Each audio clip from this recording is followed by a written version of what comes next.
Hello, hello. Whew. You know what? I'm going to take these headphones off because they make weird noises. Hopefully, it doesn't mess me up. Whew. One person watching. Not in the algorithm anymore because they've been out of the YouTube game for so long. It's crazy how YouTube drops your ass if you don't consistently upload for months. Hey, good morning, good morning. Happy New Year. Ooh, sorry.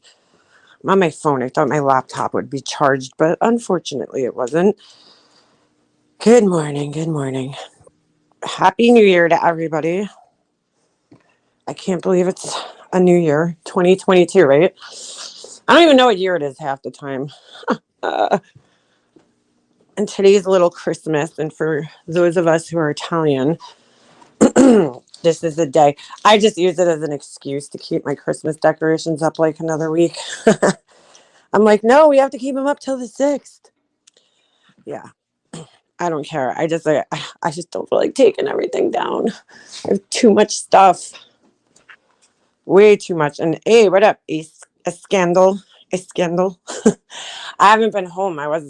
We were away New Year's weekend, and it was fun. My son he had a little hockey tournament, so we went away for the weekend, and it was great. It was a great weekend. It was my son's birthday, New Year's Eve, so we had a great weekend for him.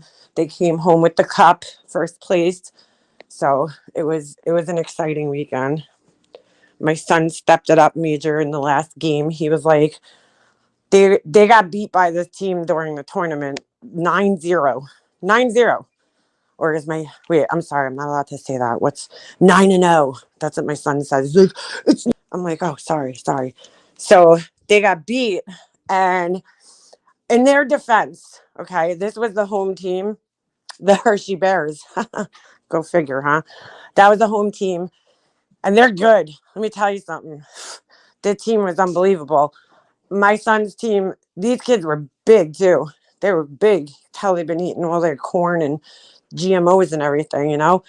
And my son's team, my son's team, listen, we were tired, these kids. It was the day after whoever scheduled this game, it was 8 in the morning, the day after New Year's Eve. So New Year's Day in the morning. We were shot, but we got up and we got the kids to the rink.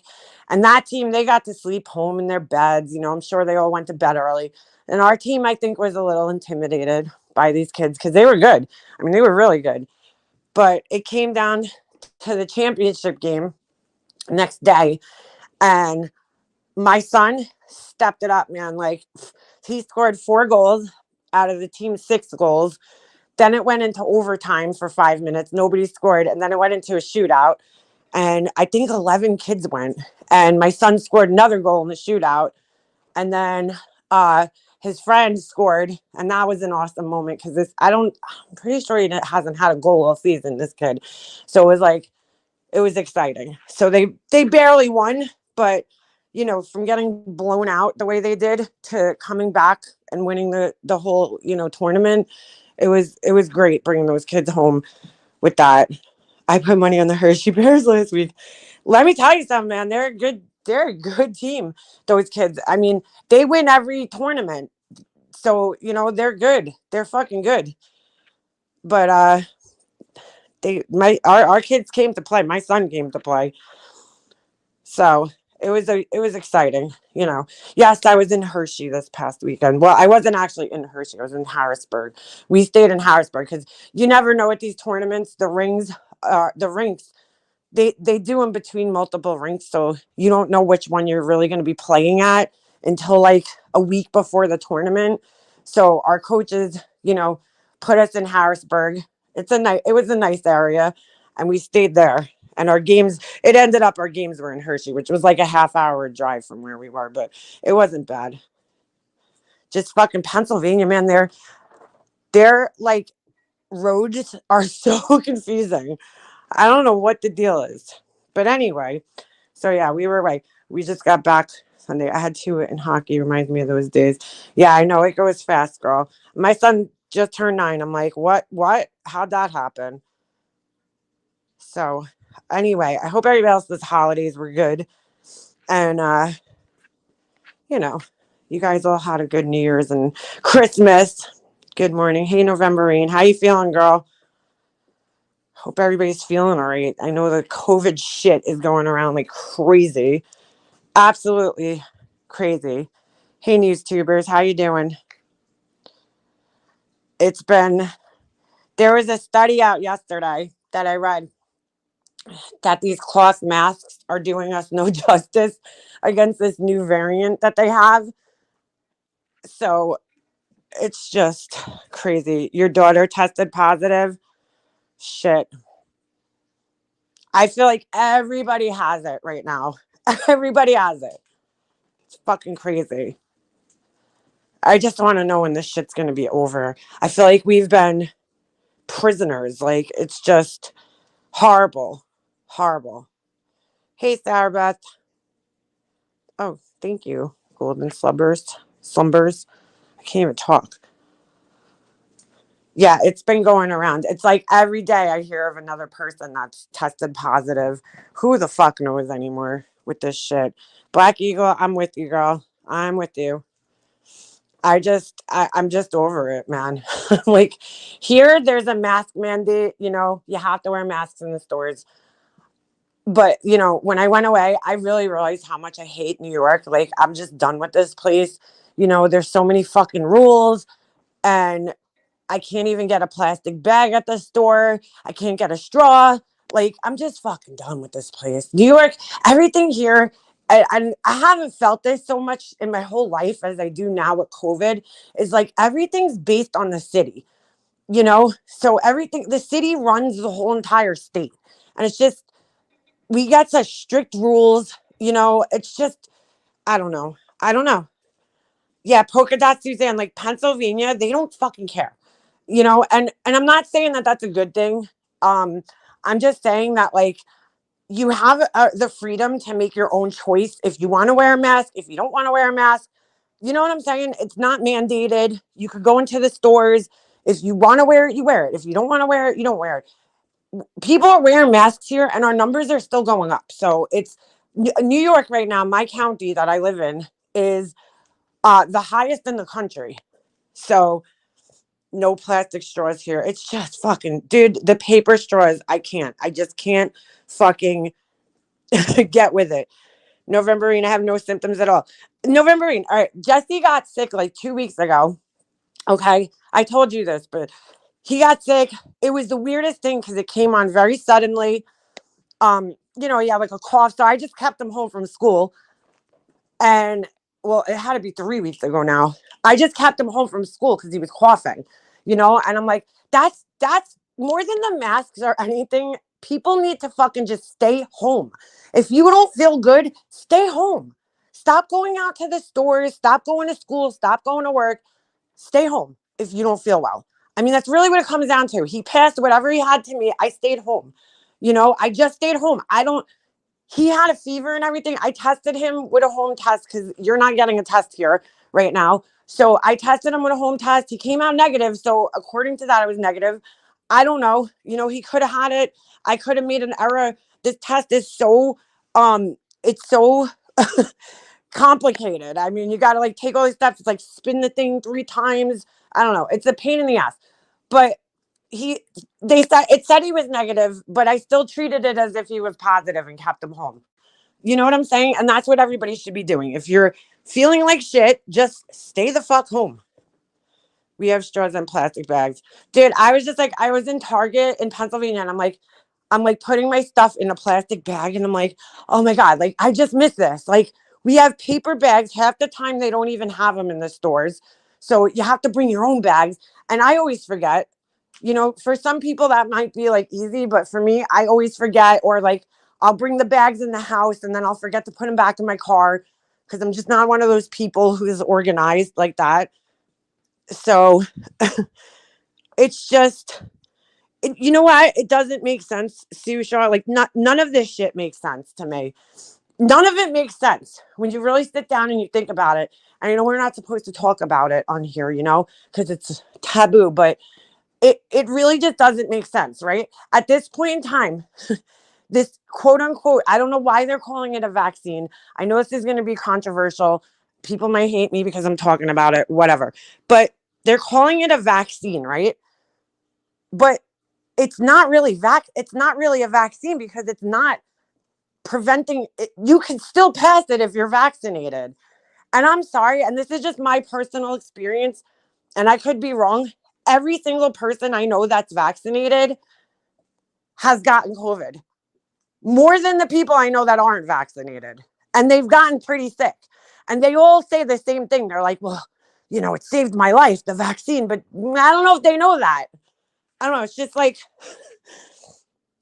really, I just don't know what to believe anymore. So my thing is, if I'm feeling sick, I'm just going to stay home. That's it. That's how you prevent it from spreading. The masks, all this bullshit is giving us a false really sense of security because it's really not stopping it from spreading. It's not a vaccine. A vaccine to me, all right, I was looking at this the other day at the pharmacy, right? At CVS Pharmacy. If you go to CVS Pharmacy at their registers, at least the one here, they have a list of all the vaccines that they have, right? So they'll have, like, let's just say the hepatitis or not hepatitis, HPV vaccine, right? So that means that if you get that vaccine, you can't get HPV.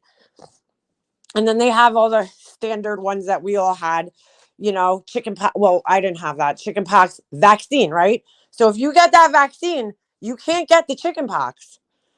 But then it says flu shot. It says flu shot. Why is that? Well, because the flu shot isn't really a vaccine because you could still technically get the flu, right?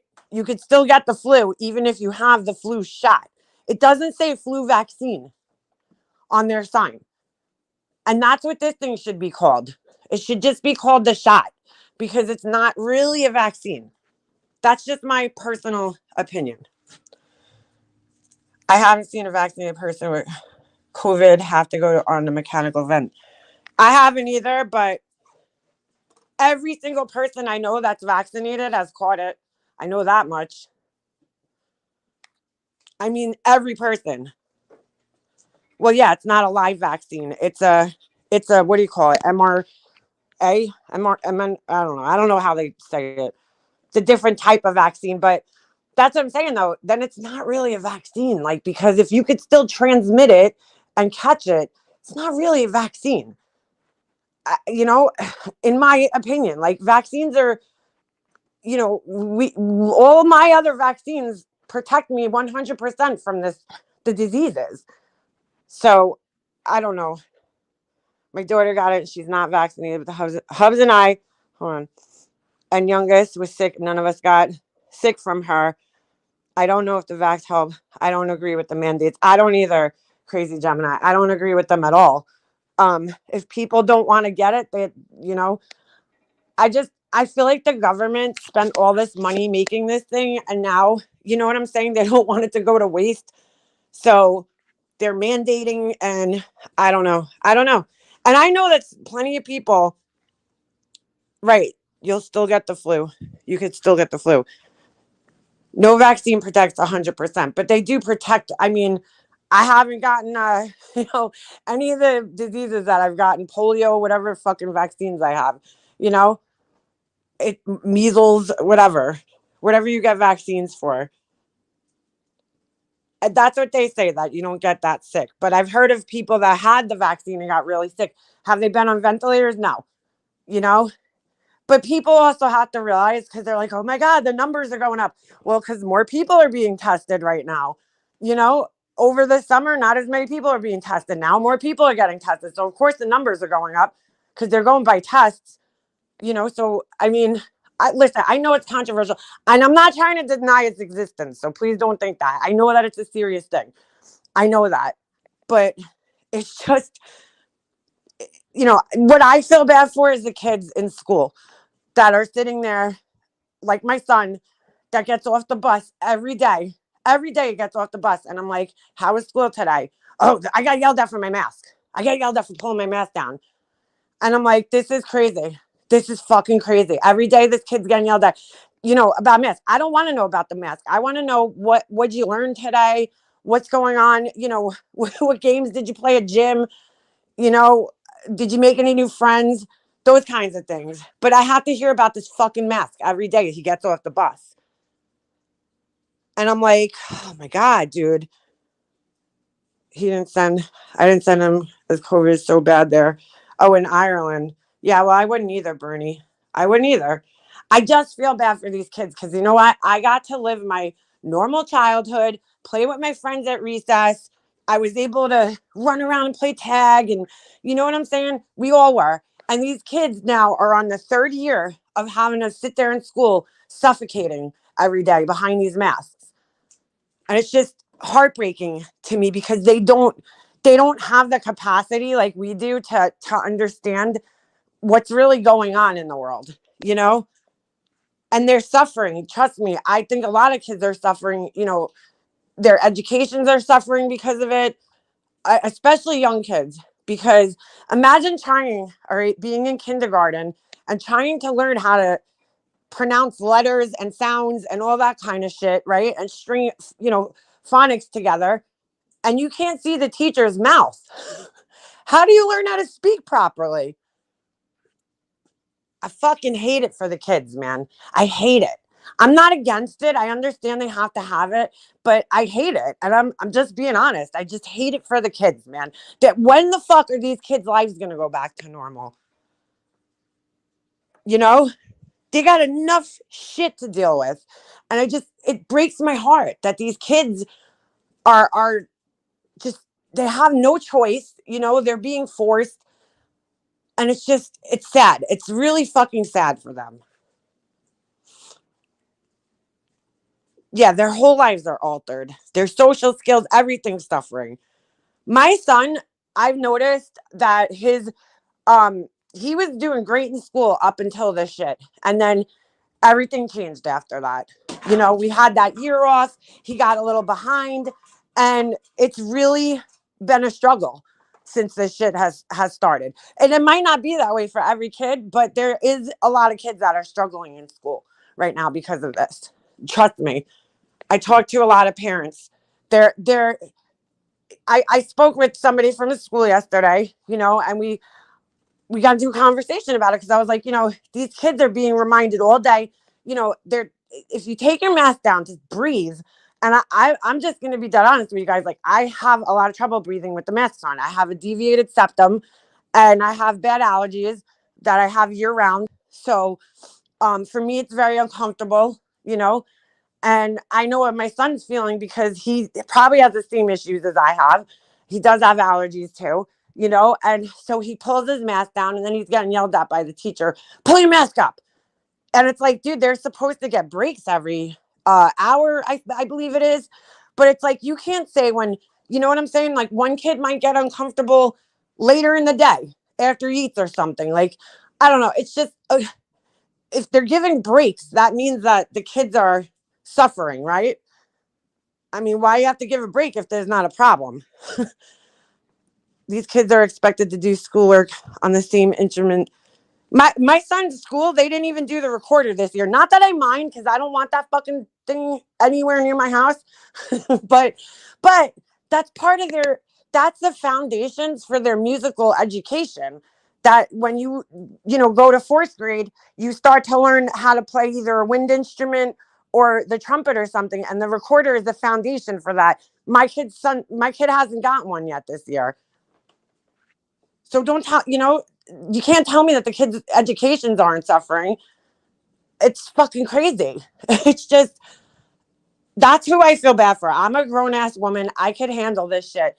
I mean, I feel bad for adults too. Don't get me wrong, but I feel really, really bad for the kids because they're just innocent in all this.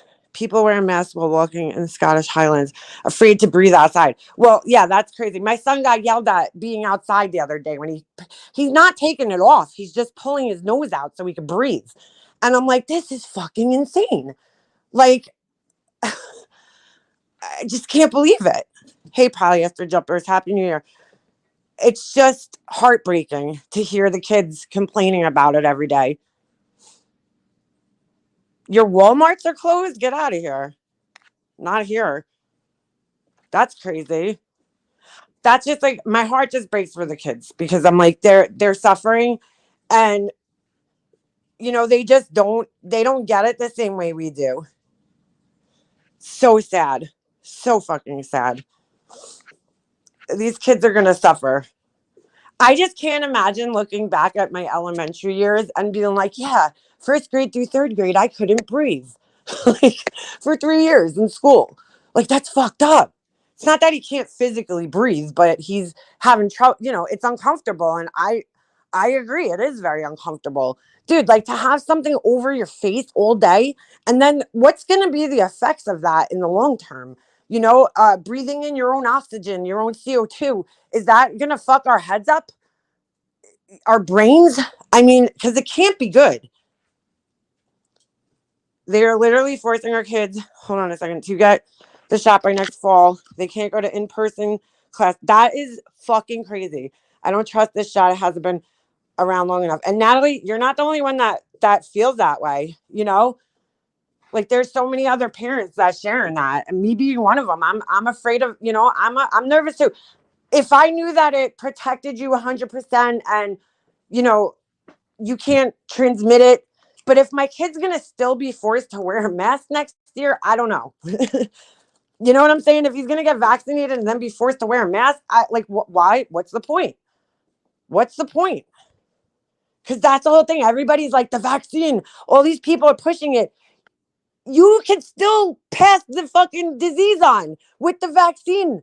Why do people care so much if like worry about yourself, because don't worry about my status, right? Because either way you could still pass the fucking illness on. So worry about your own status. You're protected, right? In your head, if that makes you feel safe that you're protected, then that's all you really have to worry about. You don't have to worry about everybody else's status.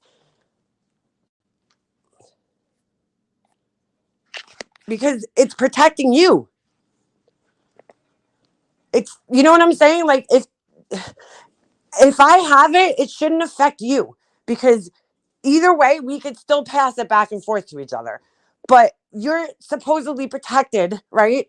And won't get as sick as I will, but you're still going to get sick whether I'm vaccinated or not. So, I think what they should really be pushing is for people to just don't fucking leave your house if you're sick. If you have any symptoms of a cold, don't leave your house, especially the first like couple of days. That should be really what's happening. It's ruining businesses to require people to have the vax. Yeah. I mean, people are getting fired from their jobs.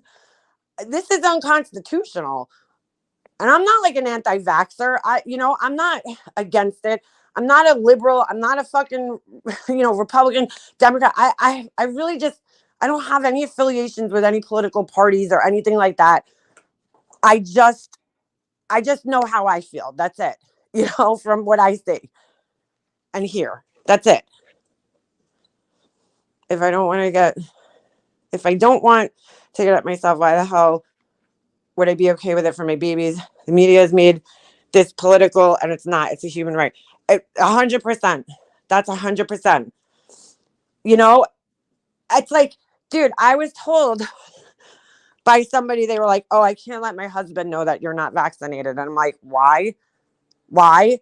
Like, is that what it's coming down to now? Friends that were friends for fucking years are going to stop talking to each other over this shit? Like, really? It's just, yeah, the virus also has no political affiliation. Well, I agree with that too. I can understand everybody's point of view on this. I have my own point of view, but I could also understand other people's point of view. And I'm open to listening to it too. If somebody has an argument for me that makes sense, I'll listen. I'm open to listen to it, And I might, and I'll tell you guys right now, flat out, I'm going to be dead honest with you guys. I might feel completely differently about this virus and everything if my mom was still alive, because my mom was immune compromised, and I don't know what I'd feel right now if she was still here. I know I'd be scared shitless. I'd be really nervous because I used to get nervous if somebody had a cold around her, but I'd be nervous for her, not for myself, more for her. I mean,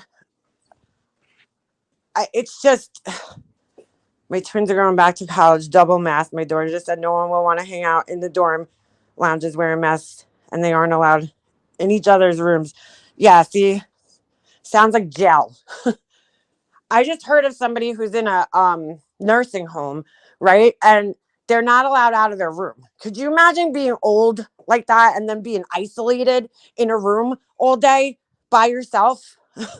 I just like, it sounds like fucking jail to me. And I feel so bad for those people. That's another part of the population that's suffering a lot more than I am.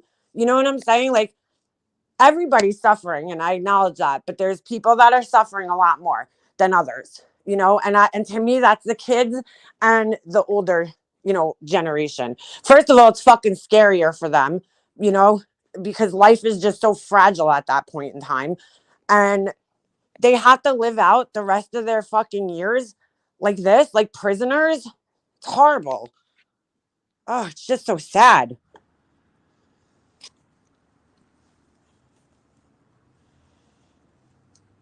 Yeah, well, you know what the problem is too, Jules? There's so much like different.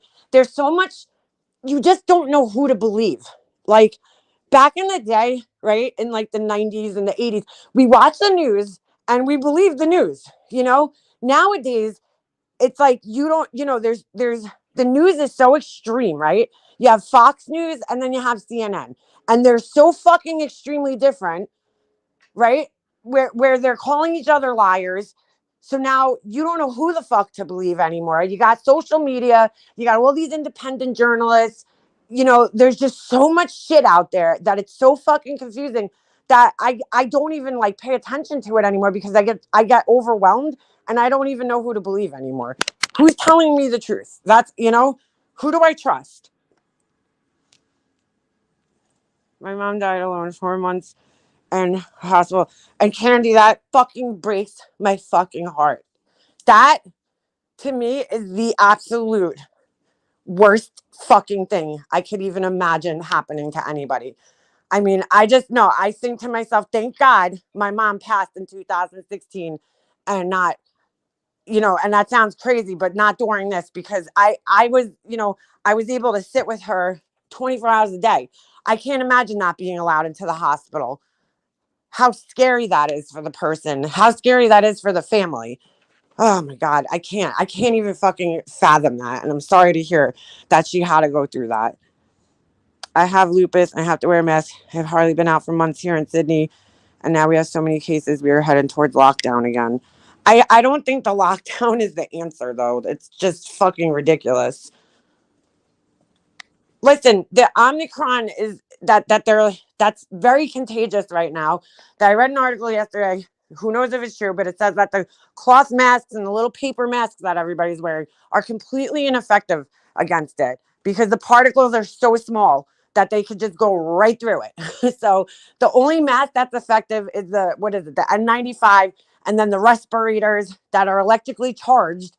They have like an electromagnetic charge to pull the droplets away from them, right? So they don't even get near the mask. But the other masks are completely fucking useless, right? Because they go right in them, right through them. If you're wearing a cloth mask or one of those paper masks, it's useless, basically, right? It might make you feel safer, but scientifically, it's been deemed useless, and it has been from the very beginning. But people refuse to like acknowledge this. They've been saying that since day one. I remember first looking, at this shit, which masks are effective. And they've said that from day one. So I don't know why. It's just insane. Makes no sense. But if it makes you feel better to go out with it, then by all means wear it. You know what I'm saying? I'm not going to knock anybody for wearing it. I mean, I'm wearing it too because I'm not going to walk in the store and be the only person that doesn't have a mask. But I have to pull my nose out all the time. So it's kind of pointless. And I've been doing that since the day that this shit came around because I just can't breathe. I have trouble breathing through my nose as it is, Um, it's hard. So if I'm around people, I always put it over my nose. But like if I'm in the store and I'm in the aisle by myself, I have to pull it down to breathe. Like I just have to. But yeah. So horrible, Angela. I can't think of anything worse. So they're saying that the Omicron isn't as effective. Mask information you don't understand it clearly. Okay, Jennifer Lynn. Well, I know what I read yesterday, so. But anyway, um, I welcome your opinion, but I know the article that I read yesterday. Um, and I just said I wear the mask, so I'm not giving misinformation. I'm just telling you what I read yesterday, and said what 5 times. If you feel comfortable wearing it, go for it. I'm wearing it too, even though I fucking hate it. It's mandated here. We have to. But I'm just saying, that's what I read yesterday on USA Today, whatever it is. Yeah, USA Today.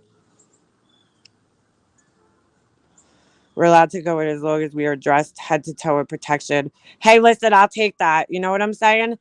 If it came down for me having to see my fucking family member, I'll get in a fucking hazmat suit. You know what I'm saying? To go in a hospital. I just can't believe that. Yeah, polka dot Suzanne. Most people, they've said that since day one that the masks are ineffective, especially against this new variant. But what the fuck do I know? I'm just telling you what I read yesterday. You know, um, I'm not telling anybody not to wear one. I'm not telling. And first of all, you shouldn't listen to me anyway. I'm not a doctor. I'm just a regular person. But anyway, um, it's just crazy. I had no idea about the correct mask to wear. The N95, that's what I wore that in the very beginning. I was wearing those. I was like one of the only people had them because they were like, I had like 5 of them in my garage that we just happened to have. And I was wearing them and I really felt like I couldn't breathe in that thing. I mean, that thing's like suction to your face, and it's a thicker fabric and it's hard. God bless you if you could wear that. Yeah, that N95. I just can't. I can't. And a lot of people can. And they couldn't even get their hands on them over the last year. Now you can, but like last year, you weren't able to even fucking get those. Like when no, well, not last year. I'm thinking it's still 2021. In 2020, you were able to still get those. So, I mean, you weren't able to get them. Now you can get them. I see them in the stores. But go to the CDC website. It tells you don't wear cloths anymore. See? Plus, keeps you up to date with everything you need to know. Yeah. I don't wear the cloth masks because I just can't. They're uncomfortable to me. I like the disposable ones personally, but my mother-in-law, she passed last year in January and COVID sweet me fall. Couldn't sit with her. Oh, that's so sad, Peanut. I'm so sorry to hear that. That just breaks my fucking heart, man. It is. It's terrible to hear that. People are fucking dying alone, man. Different mask type to prevent different percentage. Fact, Jennifer Lynn. Yeah, that is a fact. I mean, I'm not making that up. That it's since day one. If you went on websites, the CDC, wherever the hell you want to go, they've always said that the N95 is the most effective consumer mask that you could get. So, I mean, that's just facts. I'm not wearing one though. And I would say when I go out, 90% of the people, I'd say probably even higher than that, aren't wearing those. They're wearing the fucking paper ones or a cloth one.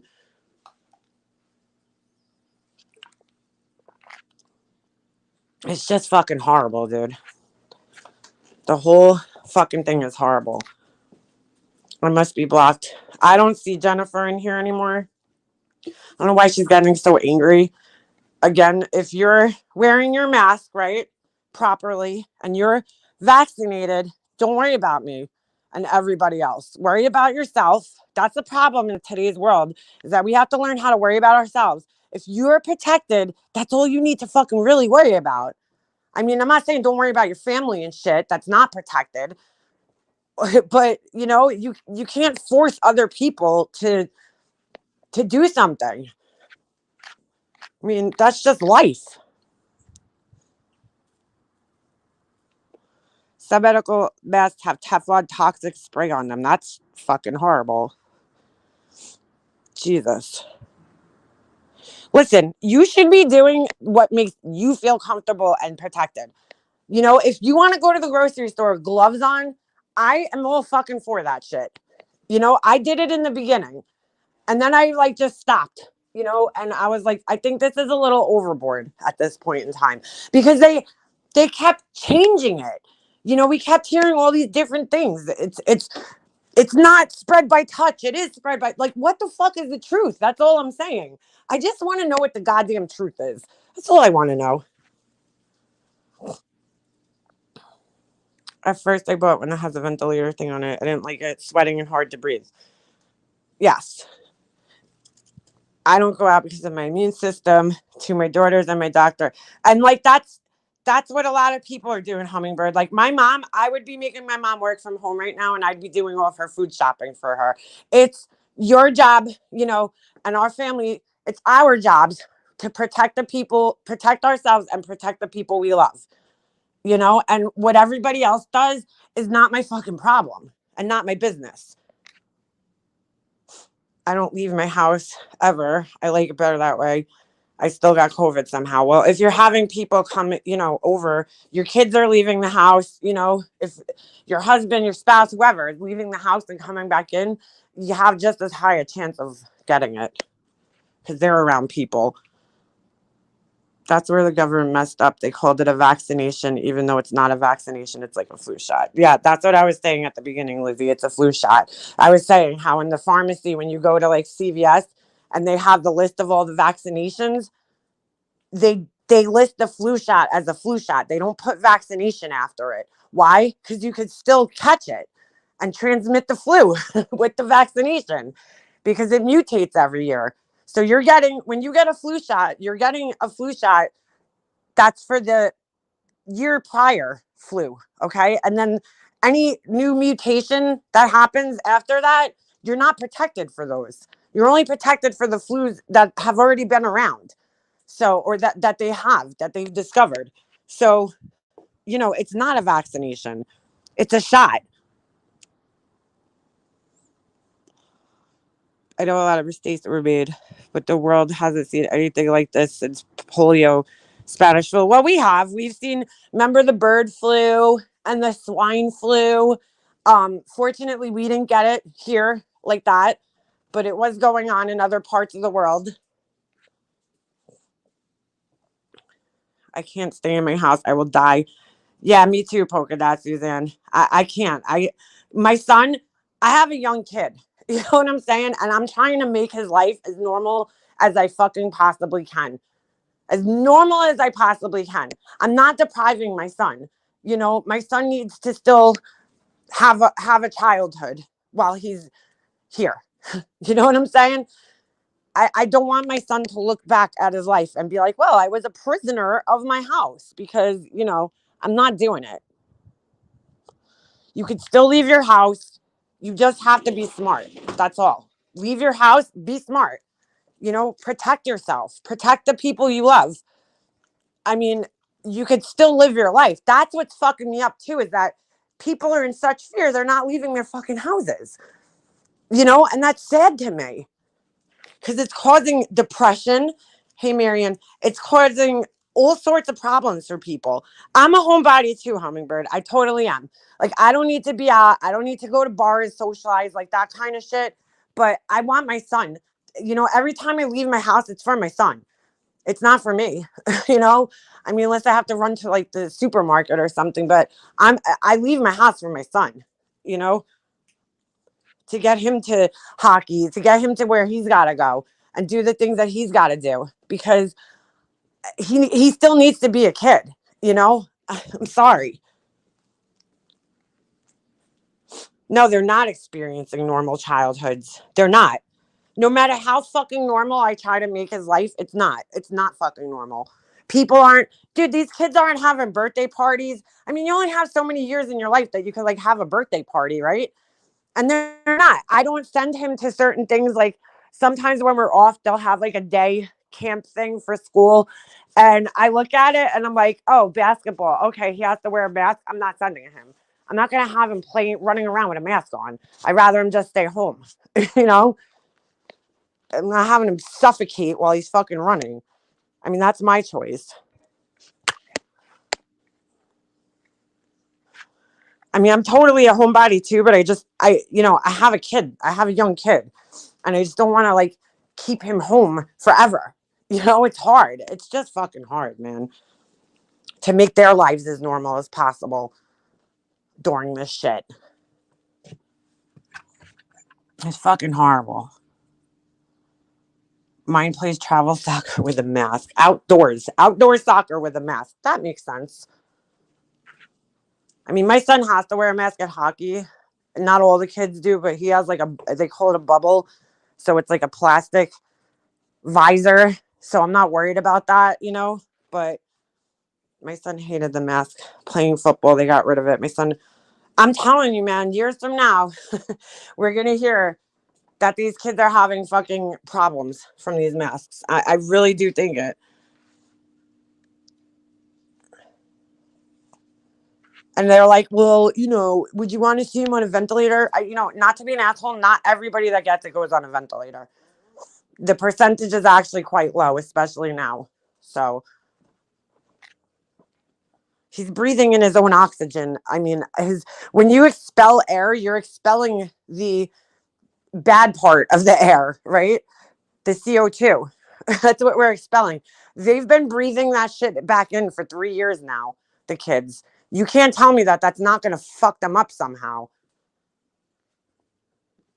Yes, and their lungs are still developing and probably won't be as strong as ours were because we got to breathe fresh air every day.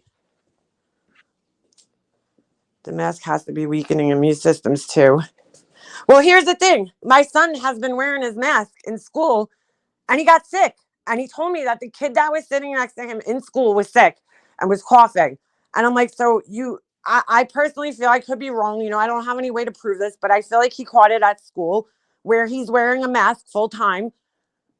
And I'm like, are they even working? Because he still got sick. He got sick last year. He got a stomach flu and they're wearing masks all year. So if they were really working, to me personally, the masks have to be filled with germs, especially for the kids because they're dude, you can fucking tell your kid as much as you want to not touch his face. Good luck. Kids are touching their fucking faces, picking their noses. You can't help it. They don't listen. They don't stop picking their noses and shit until they realize it's embarrassing to do in public. Like, you know what I'm saying? Like, the kids are gross, man. They're little germ balls. So, those masks are probably filled with germs and they're breathing in the fucking germs all day.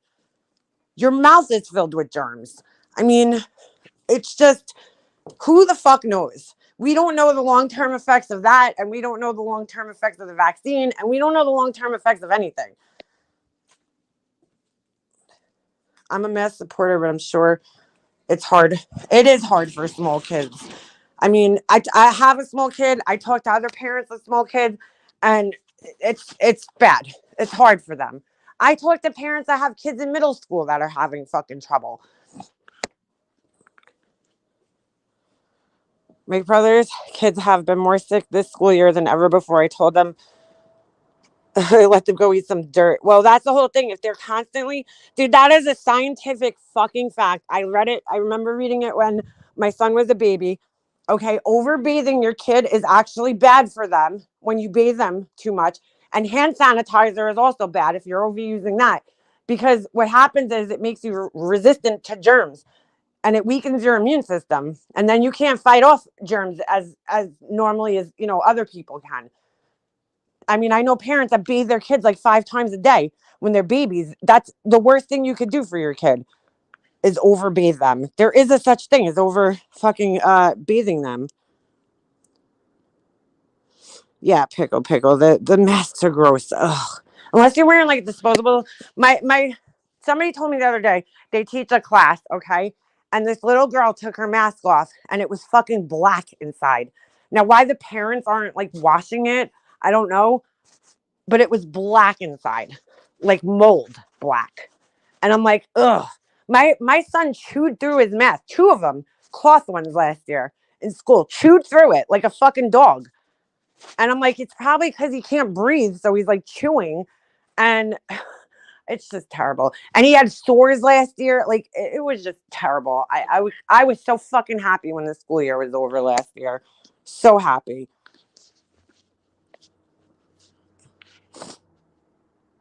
Yeah, black inside. Yeah, Nana, that's what the parent probably needs. Who knows if it was like mold or ugh. A Long Island pet store shake a paw is being investigated for selling puppies with that. Really? I didn't hear that. I didn't hear that. I bathed my kids every night just because it was cute to settle down for bed. Even if I didn't fully wash them, they still played in the tub nightly. Yeah, and that's fine. It's just that there is a such thing as overbathing them. I mean, it's science. I'm pretty sure when they were babies, everybody did that because it does relax them. Plus, when you're like a new parent, you're so fucking paranoid. You're like, oh, like, germs, everything. I wasn't that bad when Jesse was a baby, but I was a little nervous. I'm not gonna lie. So, babies are so delicate. It's scary. I had to bring my baby to the hospital. He had an ear infection, but I had to ask the doctor to check his lungs. He had flu symptoms. Check his lungs. Yeah, I didn't hear it was COVID though. I heard it was possibly disease sick ones. Amish have stronger immune systems. I know a family of 14 and they never seem to get sick. Well, yeah, because they're not fucking putting hand sanitizer on every 5 minutes. You know what I'm saying? My son got in trouble at school for taking 2 extra pumps of hand sanitizer. Yeah. And getting it on the floor. I was like, you do know that it's alcohol and it evaporates, right? And the floors are probably dirty anyway. You should be thanking him for getting it on the floor. My heart breaks for kids right now, especially kids that are in sports. Yep, they've missed out on so many experiences, dances, graduations, etc. That's how I feel. Like me, I could handle it. It's the kids. Like that's where I just feel terrible for these kids, that are young. The kids even in high school that are, think of all those kids in 2020 and 2019 that missed their fucking proms, their senior trips, all that shit. You only get that once.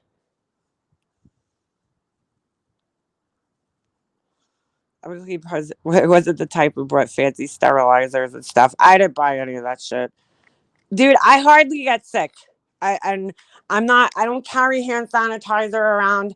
I mean, I have some in my car. I'm careful. Like if I go to the pharmacy or something, I always use my hand sanitizer. It's always been like that. If I touch, because that's where all the sick people are going to pharmacy, right? To get their medicine. But like, I've never been a freak about germs and I hardly get sick. I mean, I really do. What are the symptoms of this?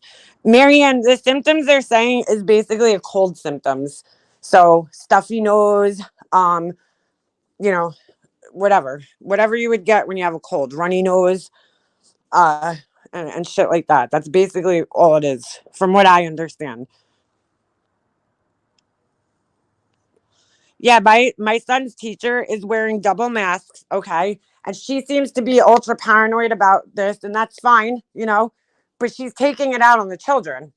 And all day, she's just sitting there, pull your mask up, pull your mask up. It's all she's worried about. And it's like, to me, if I was a teacher and I saw a kid constantly pulling their masks down, I'd be like, why don't you excuse yourself, go to the bathroom and breathe? I mean, kind of common sense, right? Oh my God, Ella, that's so sad. 2 people could attend. Oh my God, that's so sad. Oh, you got a new engagement ring. Congratulations. It has polka dots, Suzanne. I'm with you, girl. It has. It really has. If it made sense, if all of it made sense, right? Then I would be all for it, you know? But a lot of it doesn't make any sense. For instance, I'm going to give you guys an example of what doesn't make sense to me. In Manhattan, okay, before they started requiring the immunizations, because now you can't even go into a restaurant in Manhattan. That actually started the day after I was there last, or something like that. Maybe it was with kids. I don't know. So in Manhattan, right, before all this shit, they had outdoor dining, okay? But if you go to Manhattan, all of the fucking outdoor dining is enclosed. They have these little huts that are out in the street, okay? So it makes no sense to me. And they can't say, oh, we're socially distancing because there's these tiny little huts that are out in the street that are fully enclosed. They have a roof, they have walls, whatever, okay? And they're seating people in them, and the people are sitting right next to each other. They're not like 6 feet apart, they're not socially distanced, okay? How the fuck is that helping anything? So now you're putting people in a smaller, more enclosed area and hoping that what happens? That makes no sense to me. That makes no sense to me. Now, if it was outdoor dining on the sidewalk, I get it. But this isn't outdoor dining. This is literally enclosed indoor dining just outside. It makes no fucking sense to me. Fully enclosed. They're like these little kind of like trailer things. I don't know. I don't know. Hey, Ash, they're kind of like these little trailer things, right? So you're putting people into a more confined space now, right next to each other, right? With the air, there's less air in those things than a big restaurant. How does that fucking make sense? It just doesn't make any sense to me. But in somebody's fucking head in New York City, that makes sense. It makes sense, but it doesn't make sense to me. Get your diploma and go home. That's so fucking sad. Should have been playing college ball. Everything fell to shit. I feel bad for the college students here. SUNY and CUNY, both New York City, New York and state and city colleges are requiring 3 doses of the vaccine for you to come to college. So we all get to see November, and it sucked for like 3 days. That's the first time any of us had so much of us as a sniffle in almost 2 years. Yeah. I mean, I got a cold. I don't know. I guess it was a cold, a couple weeks ago. It was like probably the most mild cold I've ever had in my life. But I mean, this has been going on for 3 years now. My kid had to be fully vaccinated and boosted to return this next week. I feel bad for college kids. Yeah, the arrows in the grocery store. That shit's funny too, right? It's just like there's a lot of things that they do that just don't make any sense to me. They just don't make any sense. And the outdoor indoor dining is one of them. Like, how is that helping? How is that helping? And why are you requiring vaccinations for people to go in restaurants when you can still spread it even if you're vaccinated? What good is that doing? I just don't, it just doesn't fucking make sense to me. It doesn't make sense. The vaccination's for your own protection. It's not for anybody else's protection. Supposedly.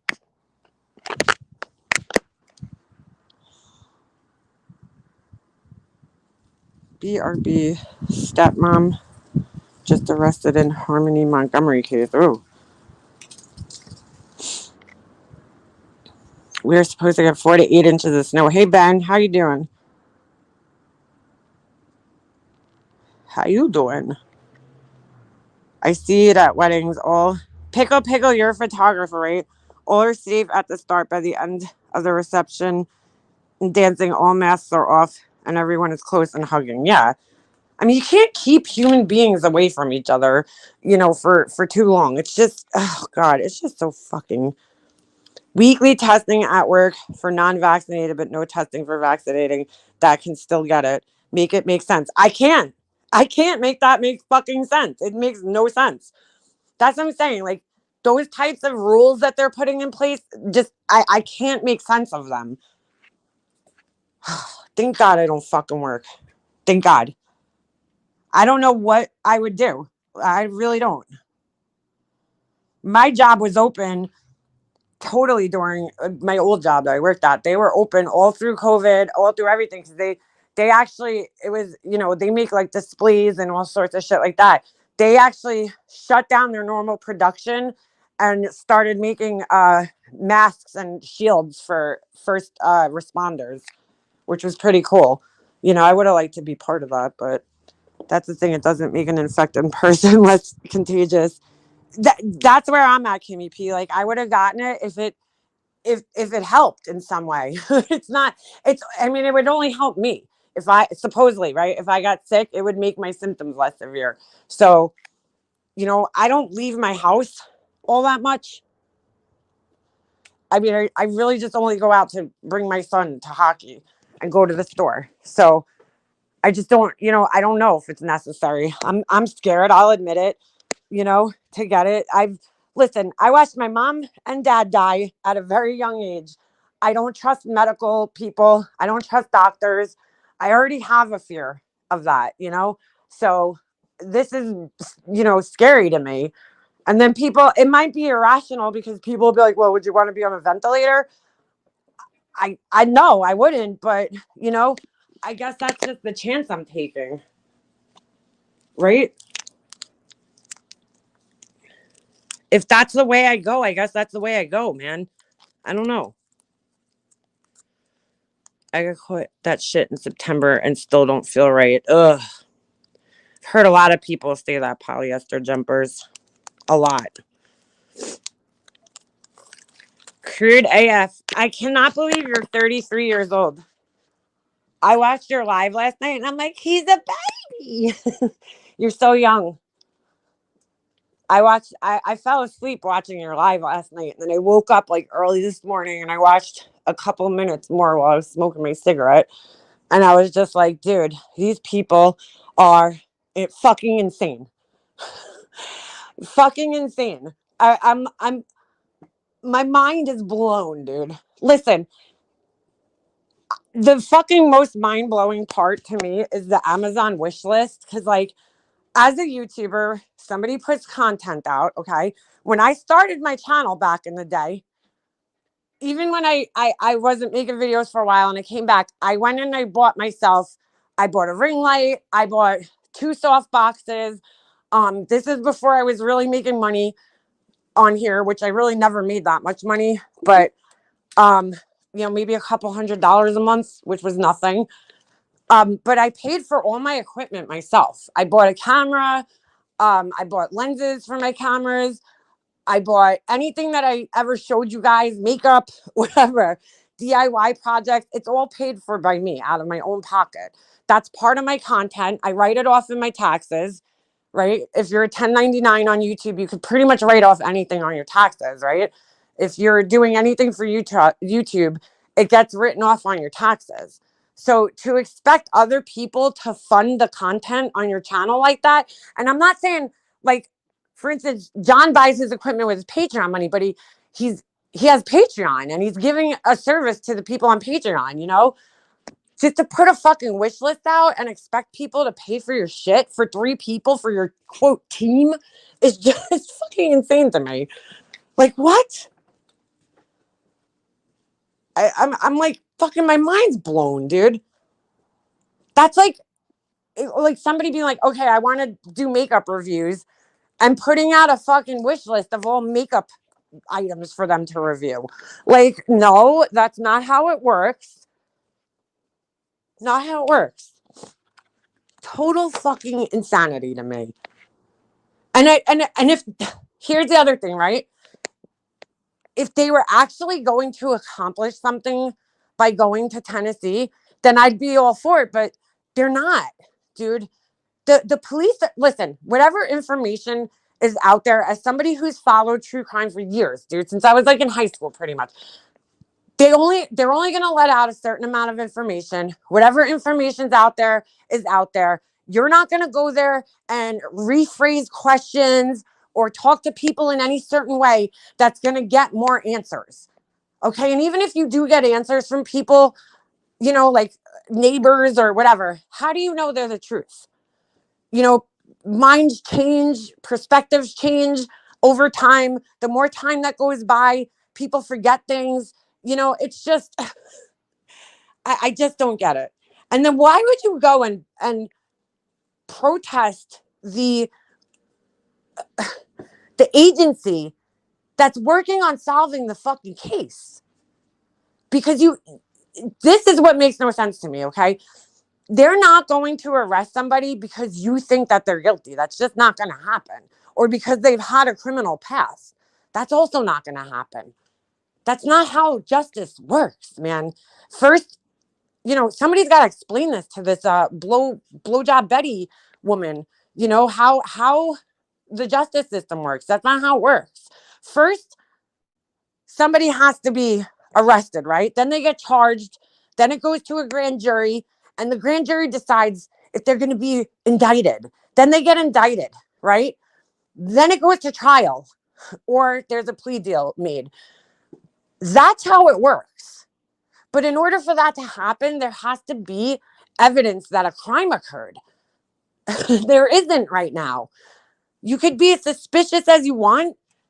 You can't just because you're suspicious, that doesn't mean somebody belongs in jail. That's not how the justice system works, unfortunately. It's just not. Yeah, I see that, crazy Gemini. There's no fucking explaining anything to that woman. She knows it all. She knows it all. I mean, what have they accomplished? Give me one example besides Cassie Laundry coming out of her house, because that really wasn't an accomplishment. I want to know one thing, just one thing that these people have done that have helped a case, that have actually helped solve a case. That's what I want to know. Because, they got some gossip for the people on YouTube, right? From Cassie Laundry, but that's about it. That's all they accomplished by harassing this woman. And since when is harassing people okay? Like, I just don't get it. I don't fucking get it. MGL has found her people with blowhard and whacked out. Jonathan's oh no, soldier. All right, girl, feel better. Shit, man, everybody's sick. Only crimes I witnessed, Foghorn, like Yosemite Sam and Elmer Fudd. Yeah, really. I just don't understand what they're accomplishing. If they were doing something worthwhile, then yeah, fine. But they're not. They're just not. I mean, it's like insulting to the government agencies. And I'm not saying that the cops don't ever fuck up. I've followed several cases where the police have made plenty of mistakes, but, they are human. I mean, we have to remember that the police, everybody, they're human. So there is going to be human error from time to time in these cases. But I just they're not doing anything. They're not accomplishing anything. Protesting is just, in my opinion, more often than not a waste of time, But hey, do what you got to do. Also, they're doing it for the wrong reasons. They aren't there for summer just for the clout and money. And I agree 100% with that, because that Jonathan Lee Richards guy, Crude, I left this on your comment section, earlier today. I remember him from the Shanann Watts case. There was this group on Facebook, and I actually looked back to see if I had any screenshots, but I didn't. But I remember him in this group just spreading misinformation in the group constantly. And you could tell that he didn't take it seriously. I remember looking at his page, and I saw him with, pictures. I didn't know anything about all this other shit that was going on, like the James Holmes. I just kind of skimmed through very quickly. And I see that, he's in front of this house, or he's at this, press conference, or he's just chasing. He's an ambulance chaser. That's what I saw him as at the time. I'm like, this guy's just an ambulance chaser doing this for clout. Now you're going to tell me within the last few years, he's all of a sudden had this epiphany, and now he's doing it for the right reasons all of a sudden? Come on, dude. No. To me, that's sick. I just he physically goes to these places. It's not like he's just following it. He physically gets himself involved somehow with almost every high profile case. Why is it the only the high profile ones? That's my question. Soldier, feel better, girlfriend. I'm here if you need me. I mean, I'm watching those videos that you were showing, and I was fucking mind blown. Mind blown. He's always creeped me out because he has this very blank look on his face all the time. And my spidey senses tingle when I see him. I'm like, ooh, like, like, it's just weird. It's fucking weird. And what the fuck does this woman need a machete for, can I ask? I saw that and I almost died. I was like, what? Like, you can't bring that on a plane with you, lady. I'm like, what are you going to do? You can't get on a plane with a machete. What is she, fucking crocodile Betty over there? It's like, what the fuck? What do you need a machete for, dude? And what is it, like $25? You can't afford that? I thought you got paid to do this. $25 should be nothing. I mean, you could probably cut her toenails. You could probably find a cheaper machete even at like a fucking flea market or something. Like, what the fuck? What is she gonna do? Run through there like swiping things like vines and shit? Like, she has some imagination. I'll give her that. I'll give her that. 4 machetes. Oh, she needs 4 of them. Okay. And then like these little spy pens. First of all right, here in New York where I live, it's a one-party consent state, meaning that I could record anybody basically and they made that law for the mafia, wiretapping laws, okay, specifically. But we're allowed to pretty much record because I'm the consenting party. So I can record anybody. But it's not like that in every state. For instance, Pennsylvania, you're not allowed to record people without their consent. So, you need to look into that before you start whipping out spy pens. Fucking idiots. Oh my goodness. I can't wait till tax season for her. Yeah, right? And then I'm like, okay, I want to make sense of this too, right? Because I have a MacBook, right? I'm all Mac. I have a desktop Mac and I have a MacBook. And reason being is because for what I did for a living, graphic design, photo editing, all that kind of shit, it's the workflow is a lot quicker and it's just better for what I do, and a lot of people like them more for video editing and shit like that. Why do you need one of each?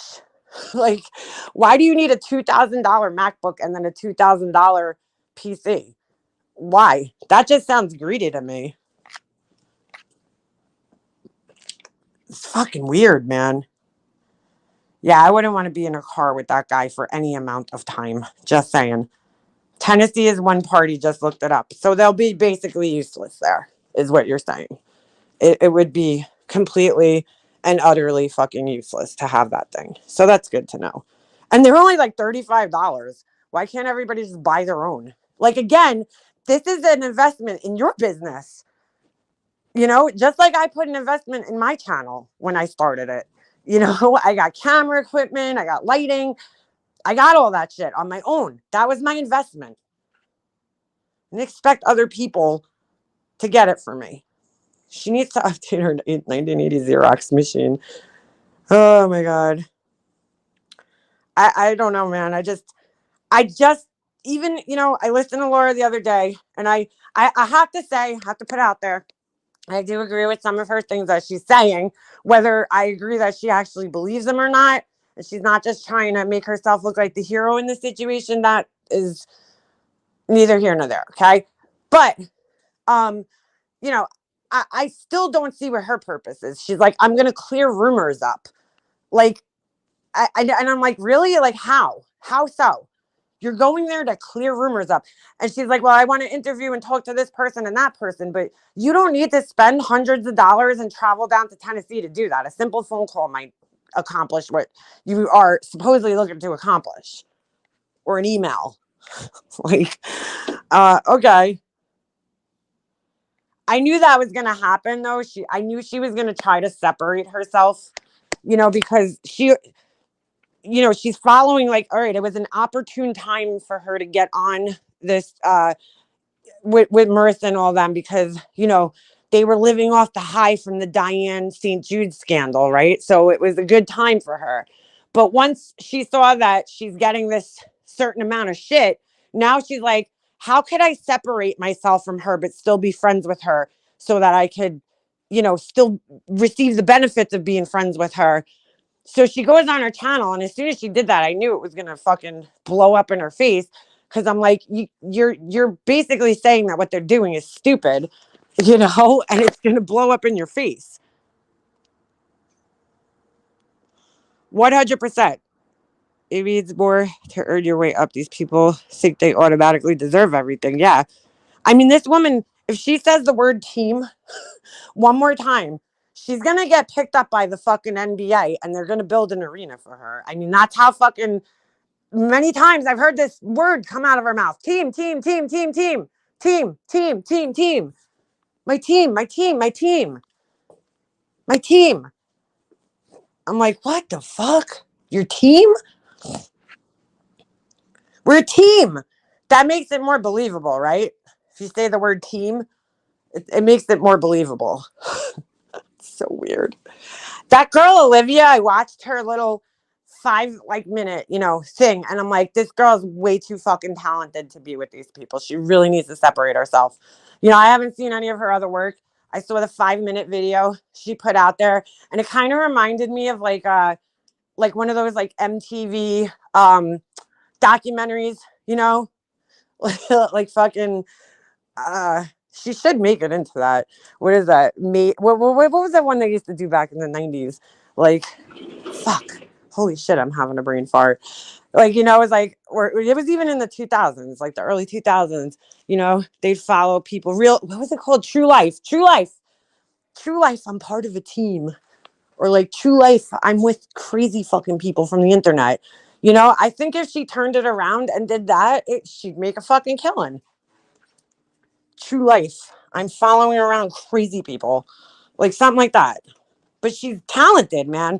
I see the fucking potential there, and I know she has a big following on TikTok or something, but like she has more potential than that. She's teaming up with the wrong people. The people she should be teaming up with is like John Crimes, because like her whole, style and everything is great, and I'm like, this girl's talented and she's gonna fucking go down this hole into the fucking gutter of YouTube.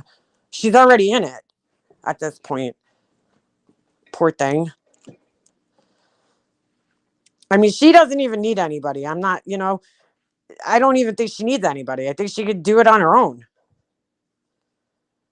I can't even watch. I can't watch either. I just watch whatever's on these clip channels because it's just, it's so silly to me. Clara, you know what? I think she's just young. You know what I'm saying? Hi, Zam. Welcome to my chat. I think she's just young. She might be a little naive. You know what I'm saying? I watched this. Okay, I watched it happen because, listen, I'm just being a straight shooter. Anybody that's been following me for the last, like, how many years I've been here, I did not. I started following Molly Golightly from from the Chris Watts case, right? And I immediately picked up on something's wrong with this woman, right? Right off the bat, I picked it up. But through this last 4 years, I've watched people, and I don't want to call those people idiots, because that's not fair, but I've watched people get sucked into her world somehow. And like, to me, who I don't know, maybe has like a weird sixth sense, it's so blatantly obvious that there's something wrong with her.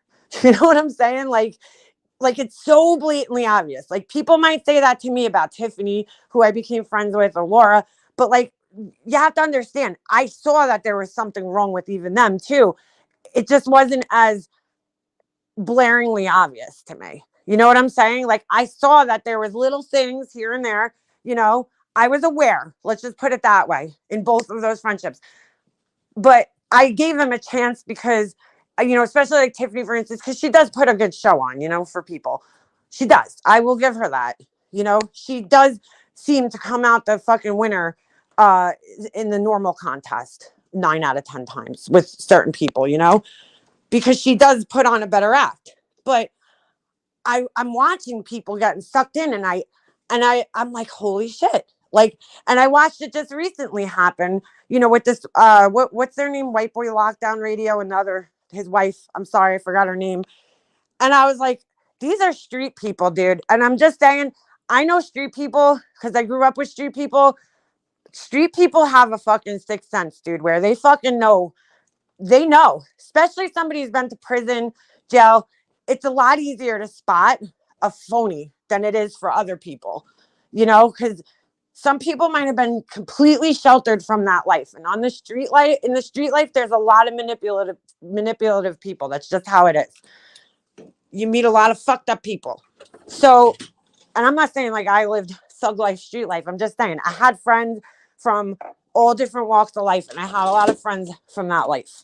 And not me personally, but like, so it kind of gives you this sense though, where you're like able to kind of pick up on people a lot easier, because you've seen all this different shit. You've seen people being manipulated, hustling, and doing all this kind of fucked up shit to people. So it's like, you're able to pick up on. So I was very shocked that those people were not picking up on it right away, I guess.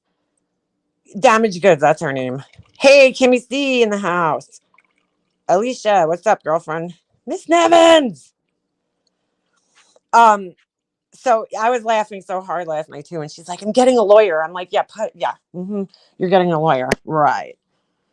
She's so green. You know what I'm saying? Like, that's such a newbie thing to say on YouTube. Stop playing my content.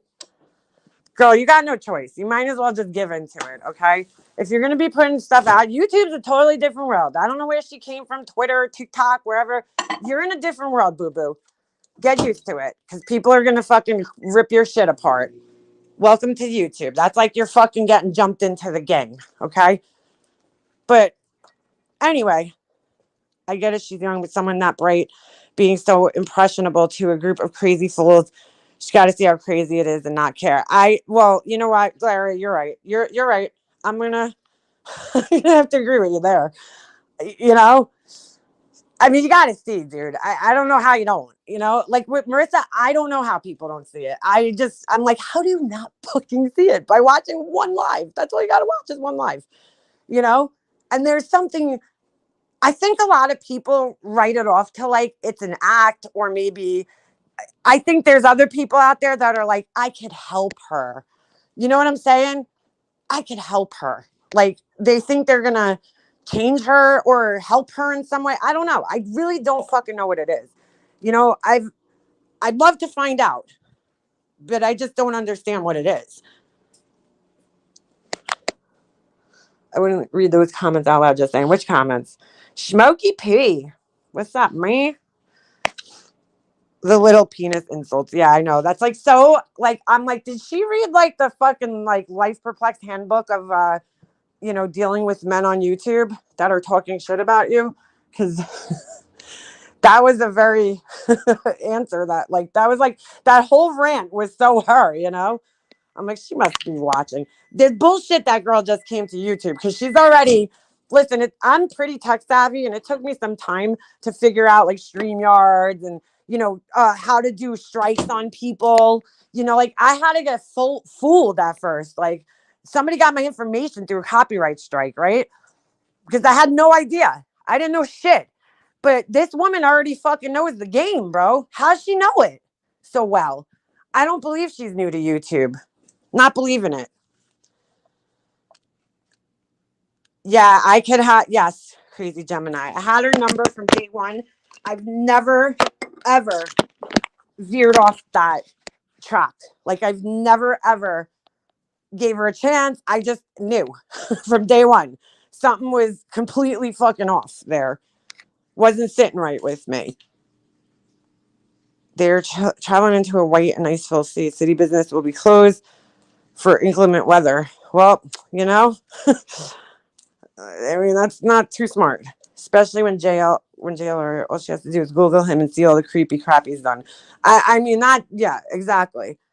Like, and listen, I do believe people could change, I think it's very hard. I think it's very rare, that people completely turn their lives around, you know.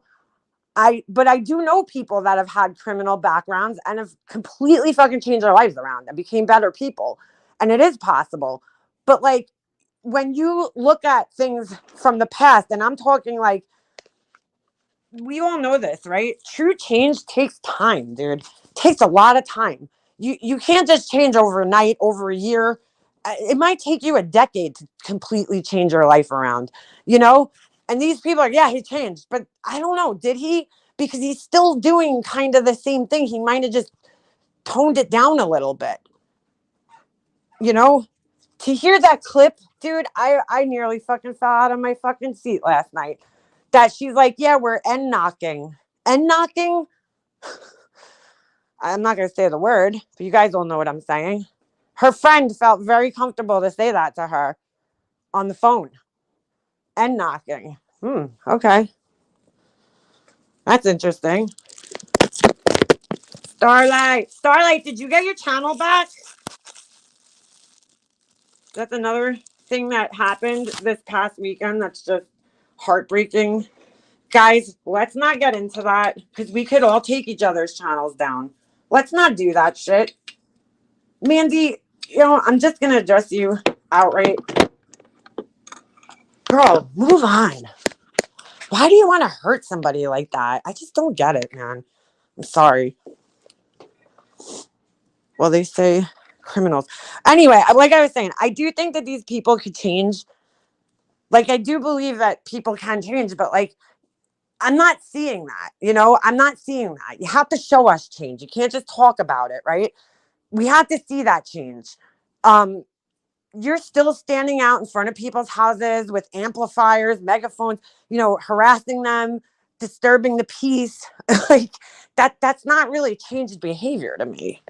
It's changed maybe from, strangling people and doing blow, but it's not changed to the point where like you're a better person and you're actually doing.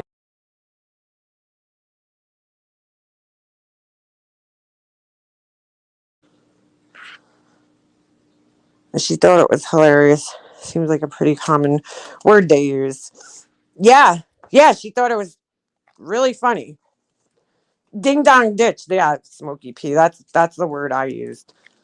Never even heard that term, but people change their life around. Don't keep playing in the same playgrounds. Yeah. I mean, I don't know. I don't know if it's an addiction to attention and fame, you know, just going to these different places, getting yourself on camera, getting attention from the media. And it could very well be that because that is a thing nowadays. There's all different types of addictions, and it could be that, they could just have this addiction to fame. I mean, I tried to give this woman a chance, right? So I tried to give her a fair chance. So I went to her channel and I watched a couple of her videos, and there was like 2 videos specifically, and that's all it really took me. Where she was up at the school board, yelling about the masks and everything, wearing this shirt that says no mask. She doesn't have kids, which I find strange. I saw somebody say yesterday, like, I don't have kids either, but I'm interested in, where my tax dollars are going. And I understand that. But this is an issue that really doesn't have anything to do with tax dollars. And she's up there and she's screaming at these people. And I'm like, wow, she's like like they used to say about like Seinfeld, like it's a show about nothing, really. It's like she's sitting there talking, but like nothing's really coming out. Do you guys get what I'm saying? Like she says a lot, but nothing's really coming out. So like there's really no substance to like anything that she's saying. It's just a lot of yelling, a lot of trying to use big words.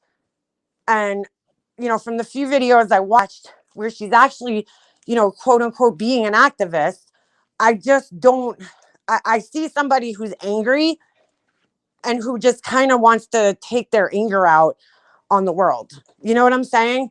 And maybe because she's been through the system, right? Which is also mind blowing because she doesn't seem hot. So she's been through the system because she has quite a few charges against her, but she doesn't seem to understand how the system works, which is kind of mind blowing. But anyway, she's been through the system And maybe that's what she's angry at, you know?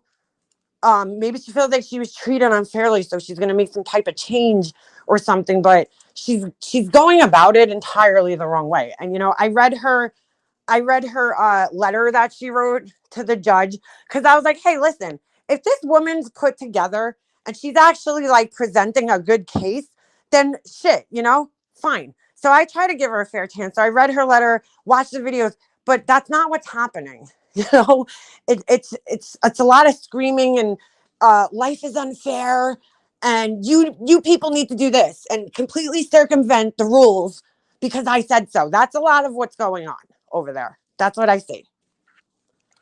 Need to circumvent the law, okay? Put Don Wells in jail because I said so. That's what it is. And that's just not reality.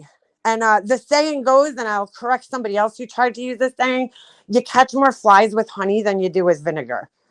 Okay, that's the saying. It's not what the other person said, which was something to the effect of like, you get further with honey than you do with water or something like that. And I was like, no, that's not the saying at all.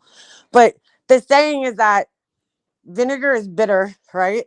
And honey sweet. I can't believe I have to explain this to people. Honey is sweet and it attracts more flies. Why you would want to catch flies, I really don't know. But, you know, it's metaphorical. So, you know, you catch more flies being nice to people than you do being bitter like and sour to people. That's just, you know, reality. And I've even tested this theory out myself in life, and it's true. You know, I'm nice to people. I try to be everywhere I go. Try to be polite. I say please and thank you like my parents taught me in the world. And I've gotten things in life because of it. Because I've had a pleasant attitude towards people. You know, I don't demand things. I don't yell at people. I don't go around bullying people and harassing them. And I've gotten a lot of fucking shit in life. I go to like just even something as small as me going to like Panera, okay, and I'm always nice to all the workers there. You know, how are you? You know, just simple niceties that we should do every day. And I get free cookies. Like, you know what I'm saying? Because I'm nice. I come in there, they like me because I'm nice to them. I treat them. I go to Friendlies, I tip the people. They give me free shit sometimes because I'm fucking nice to them and I treat them like humans. And I tip them. You know, that's really all it takes to get things in life is to just fucking treat other people like human beings. And like, that's not happening here. As much as you hate Don Wells, the guy has human rights, man. You know, him and his wife have rights. I have no opinion on the Wells. I don't know how I feel. Do I feel that some of their behavior has been weird? I mean, I haven't followed all that closely, yes. You know, but I'm not gonna I just don't think it's right to harass them and use them as fodder. I hate that word, but you know, that is what they're being used for. They're being used for fodder on the internet. If you put Don Wells' name in your fucking title, you're guaranteed to be getting some fucking views on that shit. And everybody knows it. Everybody knows it. If this man did something to his children, to his child, rather, do you really think he's going to tell some fucking YouTuber all of a sudden? Come on. Come on. Do you understand what the consequences are that this man faces if he did something or if his wife did? Do you understand how severe the consequences are? They're not going to talk to people on the internet and fuck that up. Okay? If they did do something, they've been free for 6 months, but they're really not free. We all know that. They're not free because their every move is being watched. They're being harassed by the public. So they're really not free, but they're not in prison. You know what I'm saying? But like they're they're not going to just be like, "You know what? Laura, you phrased this question to me so professionally that I'm going to confess to you now." That's not fucking happening, dude. Or whoever it is. Oh, this woman standing outside my house with a megaphone. Well, you know what? I'm going to go risk the rest of my life in prison being fucked up the ass by Bubba to put an end to that. I mean, you can't be that fucking stupid to believe that you're going to have that type of effect on any of this shit. The TBI, she said the other day, it was like dying. She was like, hey, TBI, guess what? Yeah, the Wells have been all over social media. Just letting you guys know. And she's like, they're onto the social media because of us, because of our tip. Our tip did that. And I'm like, you really fucking think that? Because I would have loved to be a fly on the wall after that conversation, whether it was a phone call or they said it in person. The TBI was probably standing at the fucking cooler the next morning. Remember that blonde headed lady that came in here and thought we weren't looking at social media? That's the first place they're going to go, dude. Are you kidding? You really think you tip them off to look on social media? Are you kidding me? She's like, yeah, we accomplished that. She does that little thing with her hand where she like rubs it on her shirt. You know what I'm saying? On her chest. It's like, yeah, we accomplished that. No, you didn't, dude. No, you didn't. They were already on to the social media long before you came along. Betty Boob Job, whatever the fuck your name is. I mean, you can't think that like, I mean, that's insulting, dude, to the TBI. Hey, guys, check out social media. Thanks for the tip, lady. Thanks. You really saved the day there. We had no idea that social media even existed. Thank you. Like, you don't think they're watching every interview, everything that Don and Candace are doing, every time they open their mouths, every time they make a post on Instagram, Facebook, whatever the fuck they're on? You don't think they're watching that already? Really? You're that narcissistic that you credited yourself with tipping them off with that? This can't be real life. It just can't. Yes, somebody needs to buy her some purple shampoo. Absolutely. Girlfriend, purple shampoo is your friend. That's all I'm saying. I mean, I would never, first of all, okay, if you want to be taken seriously, you don't show up in fucking short shorts and t-shirts with the sleeves rolled up and a hat and a baseball cap, okay? Because yes, your appearance does affect how seriously people take you, okay? So, here's a little tip.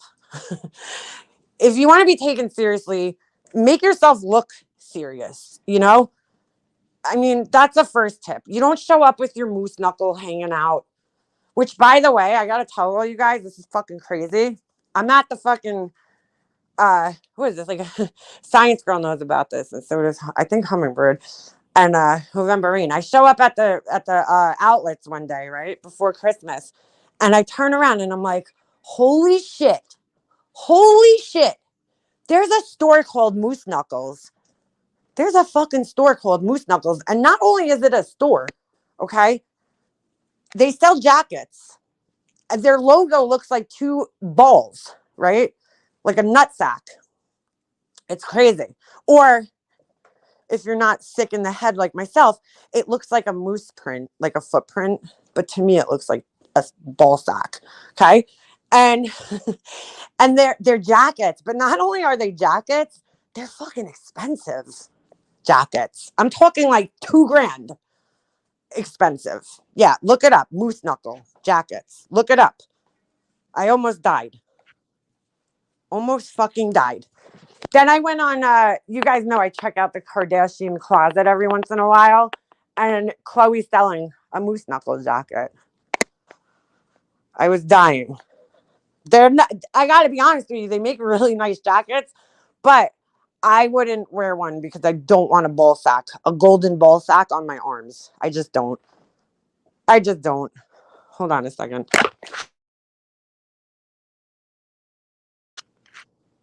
Let me stop. She's a pretty woman in someone's reality. Well, unfortunately, there's a couple of videos out there that show her age. And I almost fainted when I saw that she was 1 year older than me. I was like, whoa, life's been hard on you, hasn't it? Life's been hard on you. You bought a sweater from Skims. You haven't gotten it yet. Huh. Let's go, Kim K. Get your shipping on, biatch. She needs to stop bending over on cam. Well, that's what I'm saying anyway. So if you're going to show up, and you want to be taken seriously, wear the proper attire. I mean, that was like one of the first things like my parents like taught me in life is like your presentation is everything. So, I mean, showing up in tight pants, where that's visible probably isn't going to get you taken very seriously by people. Yeah, she does look older than you, Hummingbird. I will agree with that. I mean, I'm 40. I'm sorry, she might be 42. That from what it said on those fucking videos. So she's 2 years older than me. 2 years. But it's just like, I just don't I'm all for things if you're actually truly doing something that I think could help. I just don't see what they're doing that's gonna help, especially in this case. Like, the Gabby Petito case, I mean, I still, and you could ask Hummingbird, she'll attest to this. I was fucking outraged, and I didn't even know who these people were at the time. I just knew that there was two people standing outside the house with bullhorns screaming day and night, and I wasn't outraged for the parents for the laundries because unfortunately, the media was camped out there.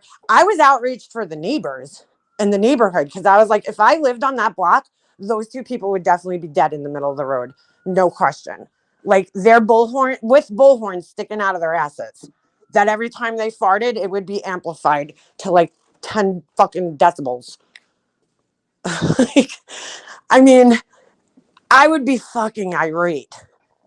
Now I know that the media was camping on people's, things, but okay, even think about those people. Those people are doing a job and they got to sit out there all day and listen to that shit. That's like fucking just annoying, dude. Like, that's fucking annoying. I was like fucking outraged. I was like, how do you do this to people? I could just never see myself harassing people like that. I don't care what you did. I don't care what the parents did. I don't care what your opinion is of them. They don't deserve harassment day and night. People screaming at their fucking house like that. I mean, again, it's like a matter, it just, there's a theme here that this woman and these people don't seem to understand how the justice system works and that you're innocent until proven guilty in our country. And that's the reason we have a constitution in place. They don't seem to get that.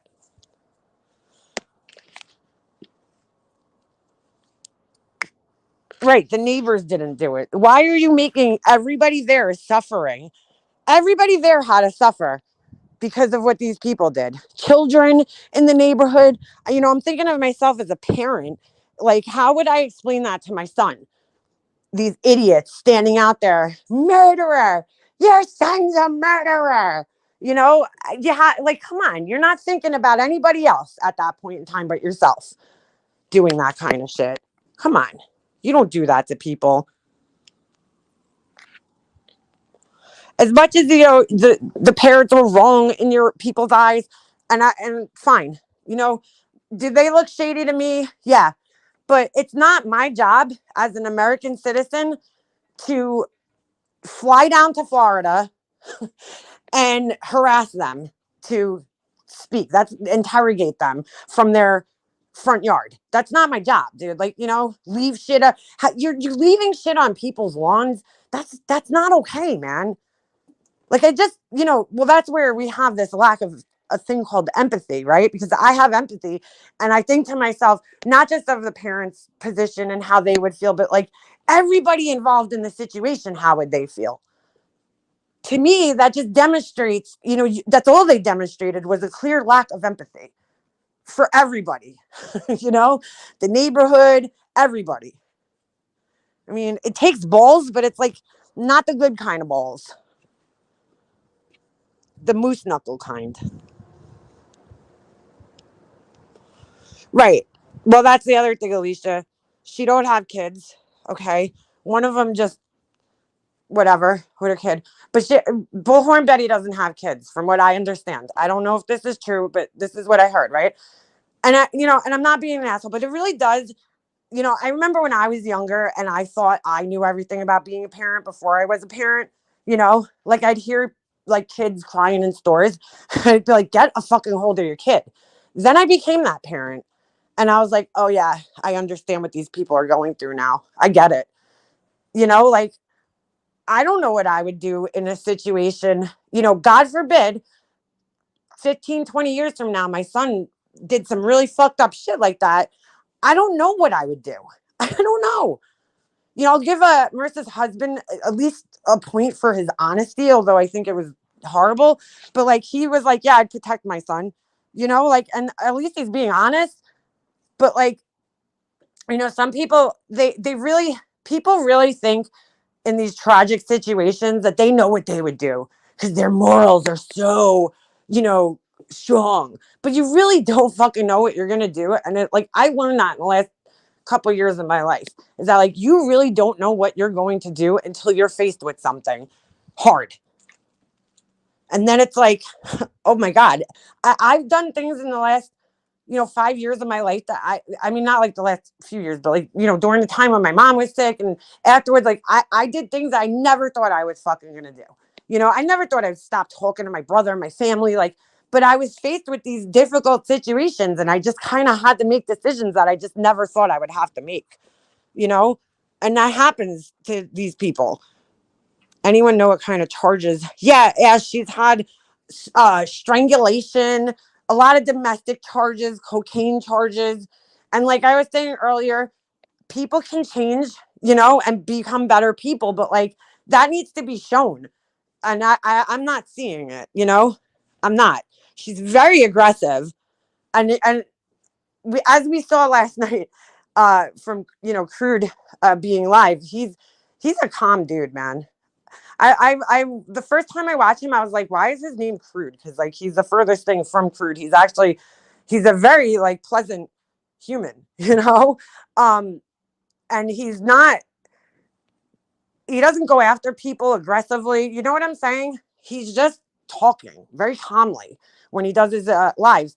And her anger last night, I mean, the places she went to because he was simply streaming her and disagreeing with her, because that's really what it was. It showed me that she has an anger problem, a big one. That, she's got an anger problem. I mean, she was like screaming. She claims it was an abusive relationship and that her charges were dropped. Well, I mean, I question that and it could have been, it very well could have been, but it just seems to me that she seems to have a very, I mean, she doesn't even talk half the time. Half the time she's yelling for no reason. Like, I picture her words just coming out in all like caps. Like, she's just screaming at people constantly. She has a very aggressive personality. You don't get all those charges, I'm sorry, even if you're in an abusive relationship, because I've known plenty of women that have been in abusive relationships and they don't have any charges like that. And I'm not saying that doesn't happen sometimes, because a lot of states have basically have like a law now that if there's a domestic abuse situation, they just bring both people in, they arrest both parties. But she's got quite a list there of charges. Quite a list. I mean, I could it have been? Sure. I can't say, I wasn't there, but she does have quite a list of aggressive charges and the aggressive personality to kind of back up. You know what I'm saying? She is very angry. I mean, like, to be able to like scream for how long were they at the laundry house? Like a month straight every day and not get laryngitis. That's pretty amazing.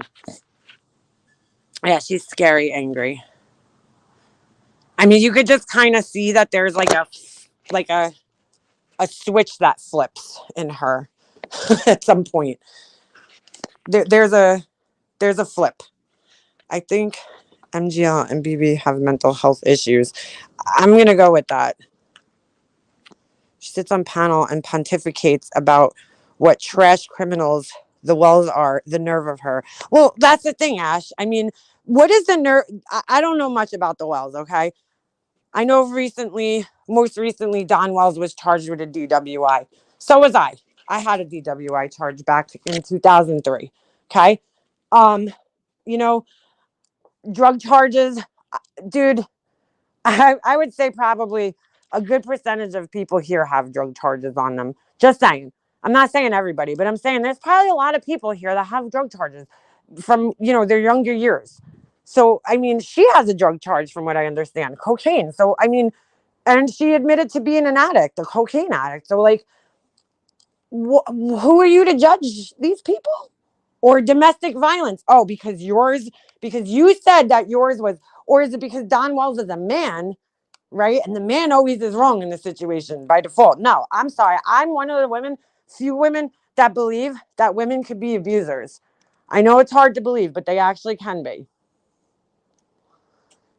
People don't think it, but it's a real thing, guys. It's a real thing. I heard the Glare speaking about this. I don't know if he's still here, and I don't know his situation, and I don't know the Glare all this well, but I did listen to one of his lives recently, and he talked about, being in an abusive relationship with a woman.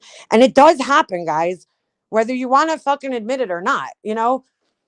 It's not always the man that's wrong. She didn't think anyone would find out. Now she's looking stupid and she's furious. I'm boring. I have plenty of traffic tickets, but so I mean, it does happen. And I don't know. I wasn't there in her situation, so I can't say. But from her personality, she does seem to have.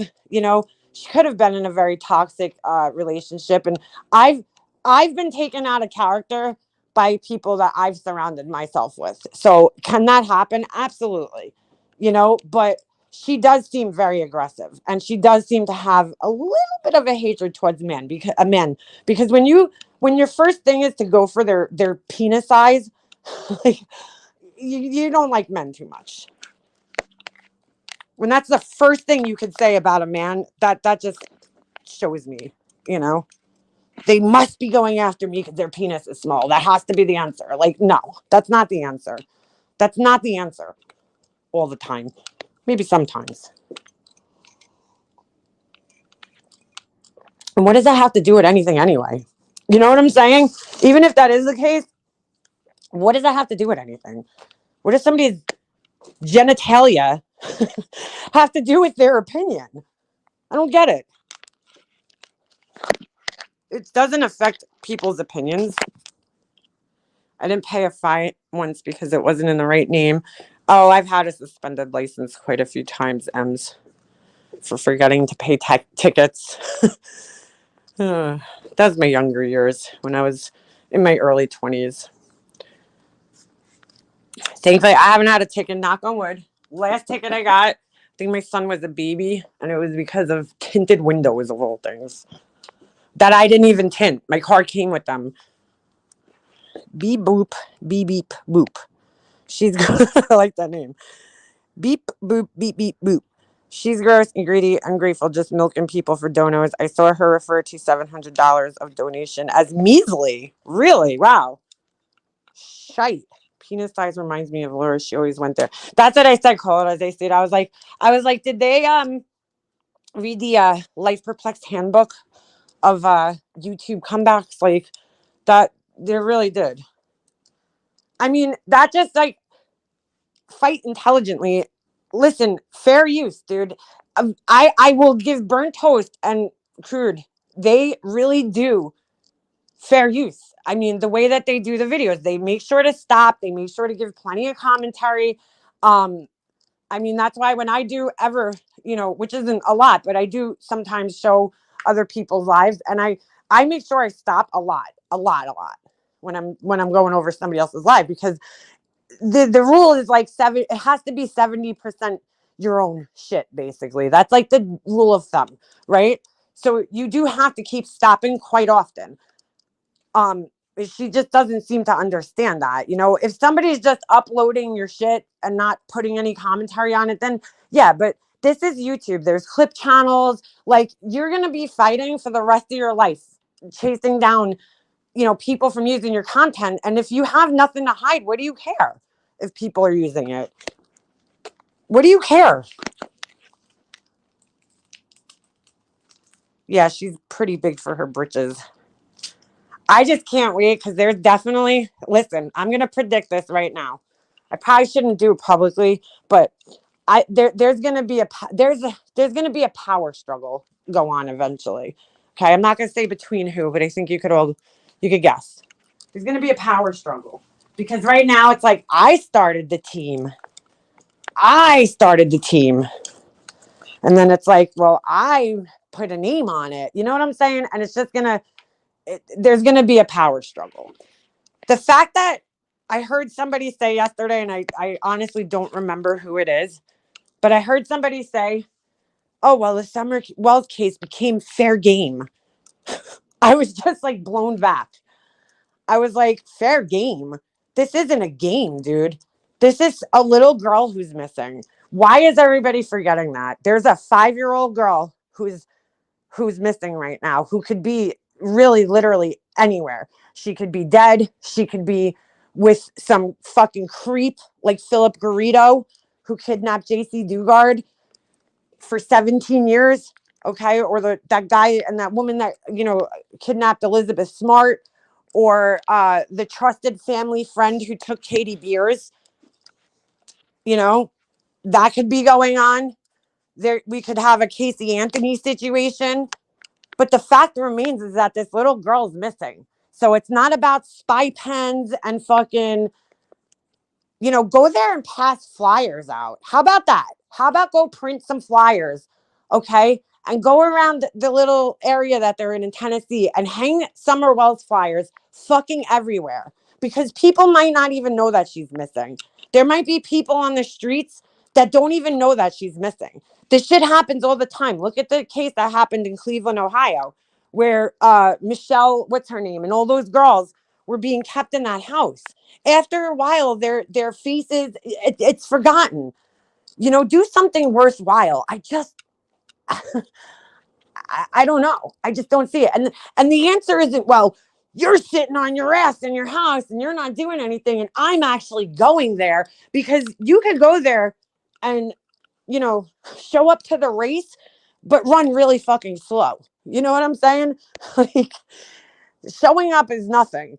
You guys have to actually produce something that's worthwhile, that's actually helping the case. Print out 1,000 flyers with "Have you seen Summer Wells?" and various pictures of her, because she looks different in every picture to me. Find a forensic artist, right? Do a fucking picture of her, how she'd look in, I don't know, a year. Something. Just fucking do something worthwhile. Why am I giving these people ideas?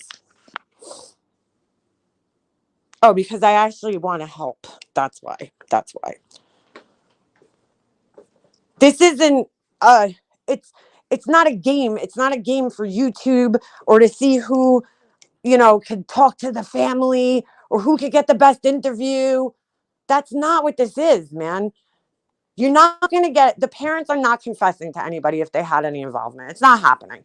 They would have already confessed to law enforcement, You don't think law enforcement put pressure on these people? It seems to me, and I don't know all the details of the case, so let me just put that out there. I know like the very basics of the story, okay? I haven't watched all the interviews and everything, but it seems to me that there is a possibility that she was taken by some crazy character, you know, around there. There seems to be a lot of weirdos around there. Yeah, well, she's funding it, monkey. She's the, you know, I'll pay for your hotel room. I'll pay for your car to get fixed. That's what that's, you know what that is. You know how she ingratiates herself with people to control them. I'll buy you a pair of Tiffany's sunglasses. Like, you know what I'm saying? That's all that is. Plus, she has a platform on here because they're trying to transition over from a place where they're not really making money to a place where they can monetize their content. You know, so that helps them too. Any Hey, mac and cheese, any little bit helps. Any little bit helps. I don't know the case very well, but has that 15-year-old boy been ruled out? See, I didn't even know there was a 15-year-old boy. And that will all be thrown in their faces when they fall out. Absolutely, it will be. 100%. One, look what's going on right now with the fake cards that woman made. I think that woman, and I'm just, listen, people might not agree with me. I think she's a little naive. But I also think she's a try hard, maybe. Is that the right word? She just wants to make friends with people. And so she's like a people pleaser. She's going to do whatever it takes to make people like her. You know, um, do I agree with, forging things and doing that type of shit? No. But why are you trying to ruin this woman's life now? You know what I'm saying? And fucking reporting her to the FBI. Like that shows me that, listen, okay, I'm not going to even lie. When I was down away this weekend, I was at a point ready to jump in my fucking car because I was just like, wow, is this woman's threatening to call CPS on these people for no reason. She's using it as a weapon. She's weaponizing a service that's meant to help children, which is sick. Okay. For no really good reason, because people leave their children with people all the fucking time. Hence, her herself. Remember when she was gone for a whole entire summer and her kid was like with the grandparents or something? Would I ever think that that's a CPS worthy thing? No, because that's not what CPS is there for. You're misappropriating it, my friend. That's not what the agency is there for. They're there first and foremost for the welfare of the child, which means, are they being fed? Do they have a roof over their house, shelter, and clothes, and a place to sleep at night? That's first and foremost. Okay. So unless you know that they're being deprived of their basic needs, you're misappropriating them. You're not using it right. And that shit just fucking set me off, man. Because I was like, wow, wow, wow. Just, I don't understand. I don't understand. Hey, Romad, how is that? Yeah, I saw that, Baroness. I saw that. But yeah, there's a lot of them around too. Scary. That's scary, dude. Very scary. I mean, that happens in low income areas, unfortunately. Um, but anyway, it's just I got so who's pocket modding? Sorry, if anybody got timed out, I apologize. But you know what I'm saying? Like that is so fucked up. Now, you're so vindictive, and that just really says a lot to me as a victim of that. Like is that how you deal with things? Is that how you deal with problems when things aren't going your way? You use government agencies to threaten people? You go after children? Wow. Okay. Dude, it's all right, Lisa. Hey, Lisa. Sorry if I didn't say hi. You need a you need a reality check, man, and a fucking log off boo boo break from YouTube if that's how you solve problems. Because I also heard another clip of another person who was victimized by that same person saying that happened to her as well. Only it actually happened. It wasn't just a threat. So it's like, interesting. It is a crime, polka dot Suzanne. Here it is. There is a statute which I am working on. I'll just put it like that. You know, I hope a good person took her to better her life. Well, Kayla, as much as we would want to think that, that's traumatic regardless. You know what I'm saying? A child being ripped out of the only home that they know, their siblings, everything by somebody, that's just traumatic regardless. Like it's not gonna be mentally okay for her. I pray to God that this little girl's still alive somewhere. But at the same time, I just the reality is when those girls are found alive, it's never a good story. You know, it's good that they're alive, but what they have to endure is never, never pleasant. And so it's just sad. The whole thing is sad. Alicia, yeah, well, that could be the case, including her quote unquote friend. Crazy Jebediah, he doesn't have military clearance anymore. When you uh unenlist from the military, all that shit goes with it.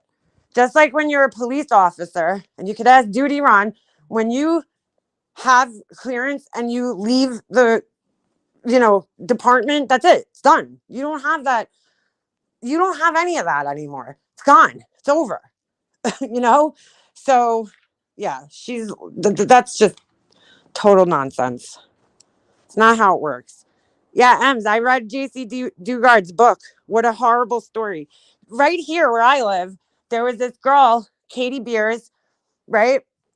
Grew up in this story actually very much reminds me of the Katie Beers story, because Katie Beers grew up in an abusive home.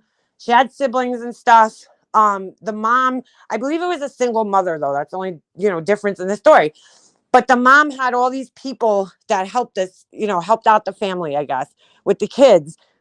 And it was a trusted friend of hers. His name was Esposito. I forget the first name. John. I think his name was John Esposito. He was a trusted family friend, okay, that they knew for fucking years. The little girl knew him for her whole entire life. Okay. They go to this place over here called Spaceplex, which at the time was a kind of like an indoor arcade. They had rides and shit and stuff like that. Well, he ends up leaving, supposedly, right, without the little girl. And he claims that she was taken at Spaceplex. And like, this girl was abused her whole entire life. Her parents were addicts, and pretty much all the people, the mother was always bringing unsavory people around her because of that, and this guy was one of them. And he built this fucking, I believe it was an underground bunker in his backyard that he dug, filled with concrete, like the whole 9 yards. And he kept her in there for 17 days. She was there. 17 days. Thank God it was only 17 days.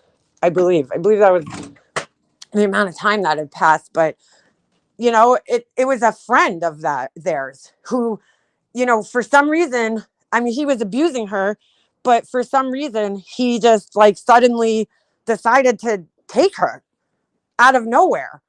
And like, as crazy as it is, that does happen, So that's why I feel it could have been a family friend, because a kid is going to go with somebody that they know and trust, and they're not going to scream, So it's just weird. I personally just don't think that the little girl just wandered off on her own. I mean, that really rarely happens. Children, most children are scared to leave their parents that long or go too far. They know they're going to be in trouble, especially if she was being abused. You know what I'm saying? That's like more reason for her to stay, because she's terrified of what the consequences are going to be. Mm. So if someone took her, it could very well be somebody that she knows. Like Alicia showed, right? There's plenty of sex offenders that live around the area. Those are only the sex offenders that have been convicted. Okay. There's probably twice as many that haven't been yet, that haven't been caught. So it's very scary. Yes, Lisa, yes. New Patreon's PayPal serves them into a new tax bracket. Well, that means that she's going to have to pay more taxes. And good luck, because YouTube's 1099. Actually, you know what? I take that back, because they changed something. Because when I got my monetization back, I had to fill out this thing, like this new tax form for it. So it is, I don't know. I don't know what it is, but it's still 1099 basically. You're still responsible for your own taxes. And that's why I didn't make a lot of, yes, Mastic Beach. Yep. Wait, Alexandra, you're around the same age as her too, because she was like what, a year older than us? I remember when that shit happened, dude. I was fucking terrified when Katie Beers got kidnapped. I was fucking terrified because like I was the same age as her. She was a year older than me, and that shit was all over Newsday. It was everywhere. News 12, Newsday. Everybody was talking about it. I was young, you know. She was what, 9? I think I was 8, but I remember that shit, and it was terrifying. Venmo now has to report anything over 600 to the IRS. Oh, really? Interesting. I'm not sure what happened to Summer, but I know she doesn't deserve all this drama BS from these nasty people. No, no, not at all. Not at all. I mean, these people don't understand that, like, right? When somebody goes missing, the best time to search for the person is obviously within the 24 hours, 48 hours after it happens. You know, as time goes on, the likelihood of you finding that person is goes down greatly. You know, the chance of you finding that person, especially if they're deceased, because unfortunately, biological things happen. And, so, I mean, Tennessee's huge. You know, the search parties would be helpful, but you need a lot of people to cover a lot of ground that there is. Four people aren't going to be able to do that. I mean, they could find fake plastic knives and shit, but uh it's just the likelihood of them finding anything themselves is going to be very, very rare, especially given the fact that that whole property and the surrounding area has already been searched. I'm sure, you know. Um, so at this point, I mean, people are like, well, why aren't the parents out searching? Where do they go from this point out? I mean, I told you guys I watched this channel called Adventures with Purpose, right? And they've solved like a ridiculous number, I forget exactly what it was, of missing person cases in the last like 20 years, where the family members, after a certain amount of time, just like they've looked everywhere. Do you guys realize how big the earth is? Like, I mean, and you're trying to literally find a needle in a haystack at this point. This tiny little girl missing could fucking literally be anywhere. She could be in a house, she could be buried somewhere, she could be anywhere. And I know we all like to think like we'd be searching forever, and we probably would. Like, there was this one guy I watched that he went out on the boats. He thought his wife was near the water. He just had this feeling, and they found her and her truck in the water. But like, he searched the area where she was found and didn't find her because she was in the water. So, I mean, you know what I'm saying? Like, there's only so much people could do search wise. I mean, I don't know. I don't know what they want these parents to do. Do you not think they're looking? I mean, they also have to have downtime and be at their houses too. I mean, we all say that we'd keep looking and looking and looking, and we probably would, but you also have to live your life too, and unfortunately. So I'm sure he has to go to work. I'm sure, they have to live their lives too. It's just like the laundries. Like, people are like, oh my God, they got Uber Eats. How dare they? How dare they eat? They're fucking human beings, dude. They have to eat.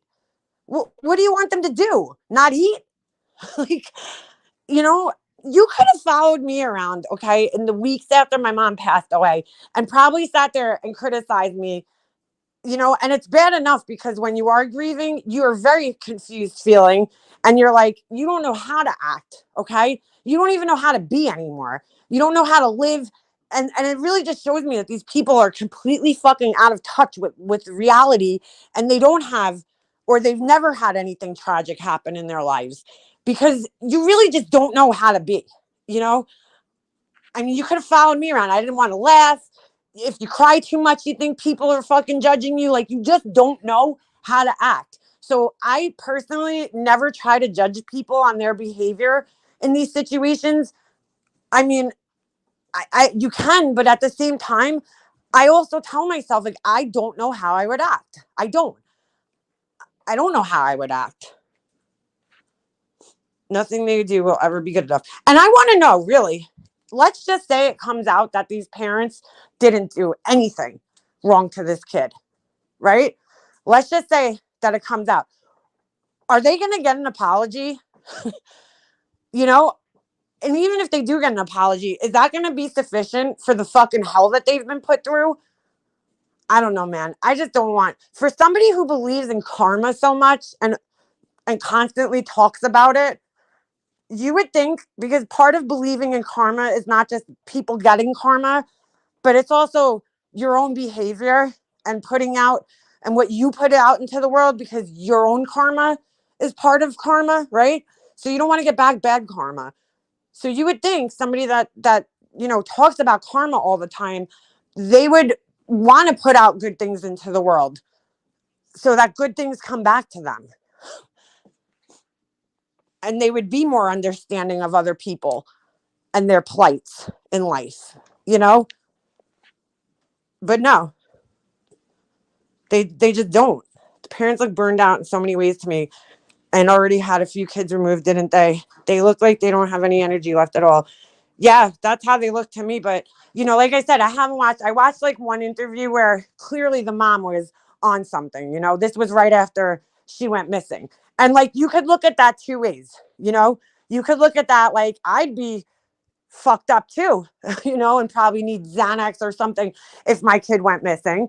Or you could look at it like she's fucked up because she's trying to cover up what she did, So that's why I can't really make a judgment on what I feel the parents, how I feel the parents are in their guilt. I don't know.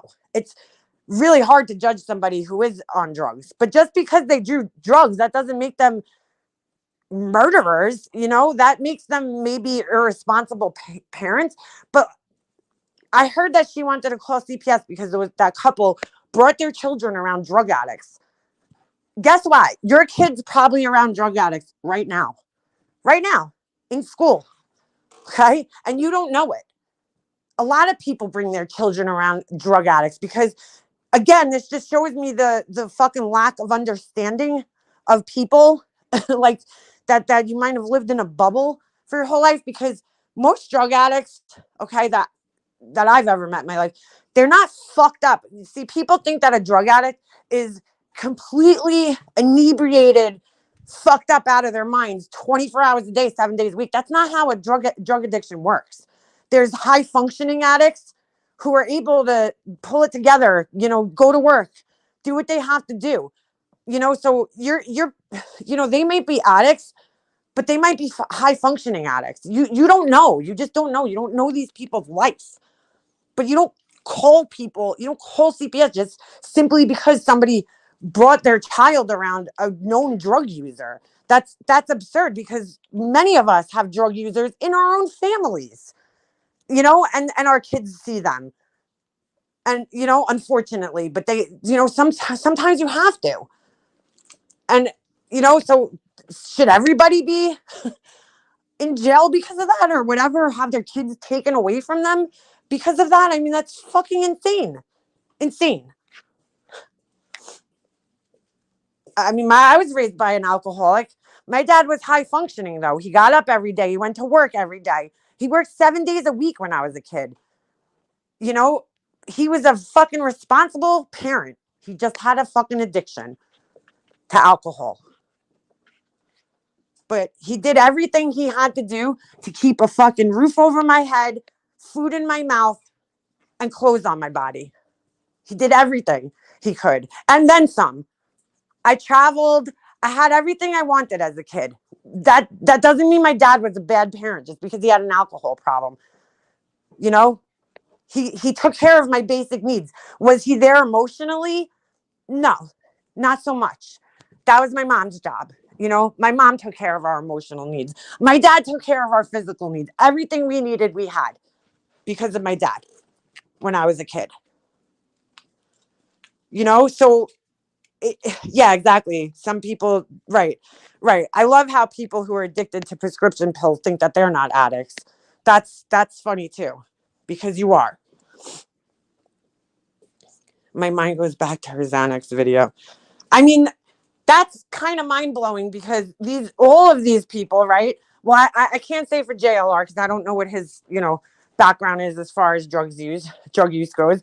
But Andrea, I heard her on Crude's panel last night, on his live, saying that she's addicted to or was addicted to cocaine, and that uh, she still drinks though, which, is, I mean, just saying, a lot of people in recovery, it depends on how you look at it, but a lot of people in recovery think that if you're clean, it means you're 100% clean, from every substance. But whatever, people have their own, beliefs on that. But, you think then as a person who has been there and done that, you would have some type of understanding of what these people are going through. But, and this was admittedly while she had a kid too, right? Or am I wrong here? Not Andrew, the other one. No mind altering substance. Yeah, that's what I would think, right? Hummingbird. I haven't had a drink in 3 years. Congratulations, Ms. Dorky. I know that's hard. I know how hard it is. It's always cocaine with these women. LOL, I doubt it. Meth. I've never done either, so I don't know anything about either of them. Closed-minded people define people on their addictions. Yeah, right. You're right, Josephine. Juniper. I mean, I've known several addicts in my life that my son's been, well, not my son, because I really don't talk to those people, but I'm just saying, I've been around them and I've seen them around kids and they're fine. That people just think because you're an addict, you're stumbling fucking fucked up all the time. And that's just not reality, man. That's not reality. There's lawyers who are addicted. There's doctors who are addicted. I had a friend that worked in the emergency room that told me that he would be out with doctors and the doctors would be blowing lines and then get an emergency call and have to go in and do surgery while they're fucking drunk and fucked up on coke. So, you know what I'm saying? Like, I mean, that's a scary thought. Don't get me wrong. It's fucking terrifying. Although I do hear that cocaine gives you like some pretty good concentrating abilities. I still wouldn't want a doctor doing surgery on me while he's on that shit. But I'm just saying, like, I mean, they're stereotyping addicts, by thinking that every addict is the same, first of all, because that's completely untrue. Maybe because when you were addicted, you couldn't function. That doesn't mean that other addicts don't function. I mean, it's just crazy. Lots of people are high functioning. I mean, yeah, exactly. So I just, I mean, I personally try to keep my kids sheltered from that shit as long as I can. I don't want him to be around that shit, but if those people brought their kid on a trip and I mean, they weren't fucked up or they were like, I don't know. I don't think that warrants, what she was trying to do to these people. I just don't think that's the solution. It's none of your fucking business, really. I think cocaine makes them sound more high class. Yeah. First drugs I tried was with a trauma surgeon. See, I never want someone, yeah, after doing rails. Me neither. I mean, but I guess, if you're dying, you kind of have no choice. In the emergency room. My daughter was an addict. Now she's paranoid. I totally understand that, Nana. Knowing all the people I've known and grown up with, I'm paranoid myself, man. That's one of my biggest fears. And like, you have no control over whether that happens or not. People think you could do the right thing and be the best parent, and your child could just fall in with the wrong crowd. And that shit happens, dude. And you don't have a choice because it doesn't always happen when they're kids. It could happen when they're adults. It could happen at any point in their lives. So, I mean, I would never judge somebody else on their parenting or anything like that because you just don't know. I mean, shit, I'm going to try to do everything I can as a parent to make sure that doesn't happen. But you just don't know. You just don't know what the future holds.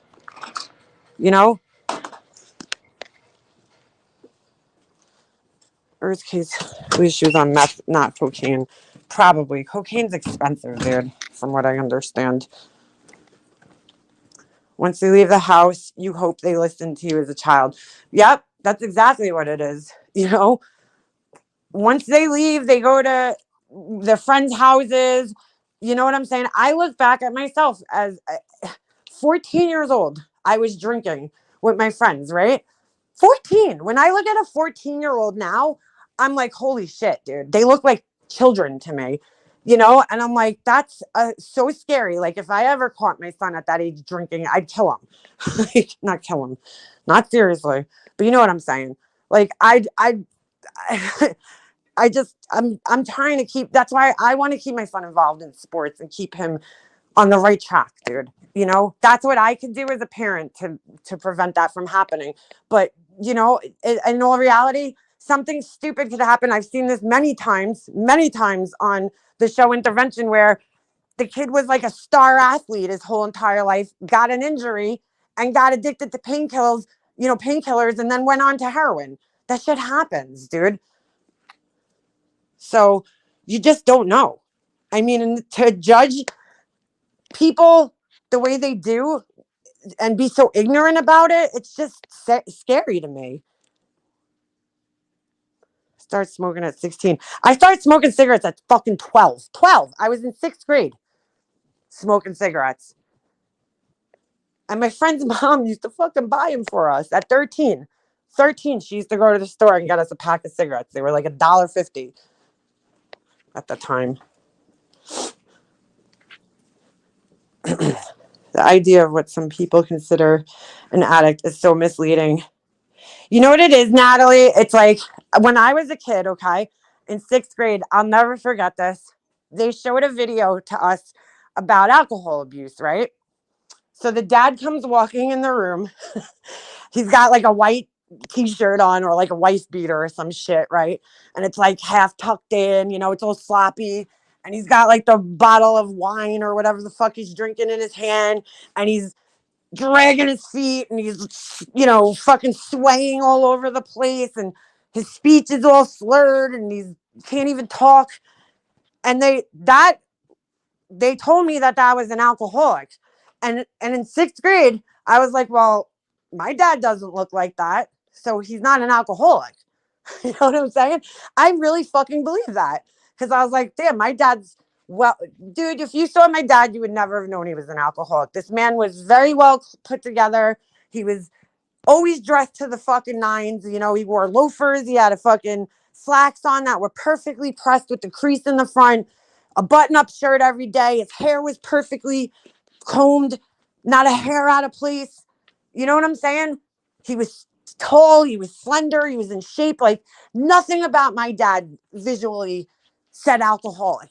When he drank, he wasn't falling all over the place like that, So I really thought, oh, well, my dad doesn't act like that, so he's not an alcoholic. As I got older, though, I realized that it's not about the way you look or act.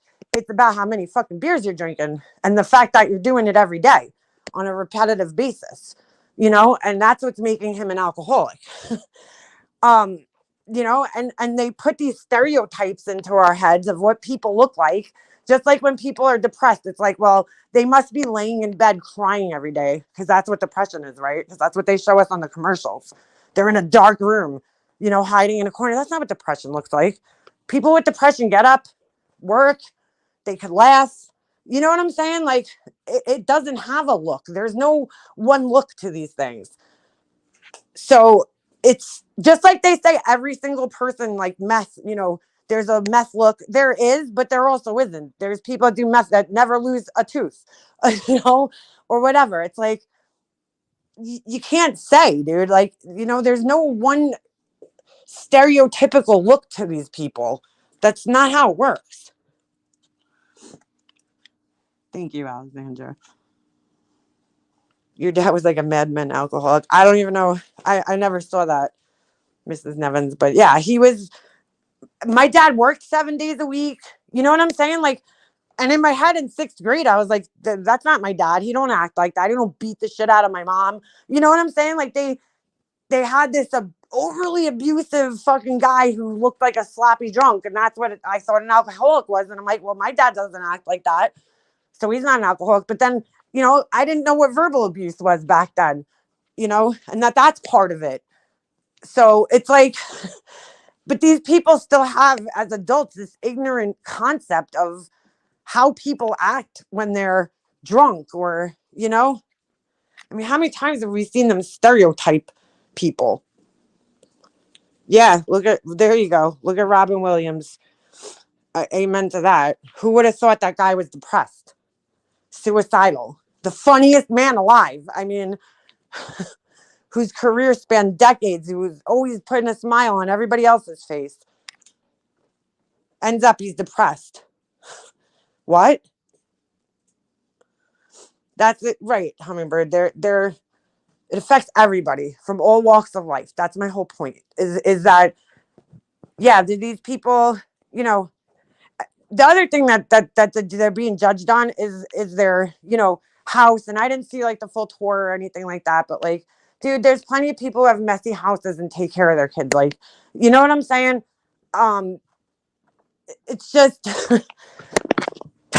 it's really sad. I do feel bad for these people if they're innocent, the way that they're being judged.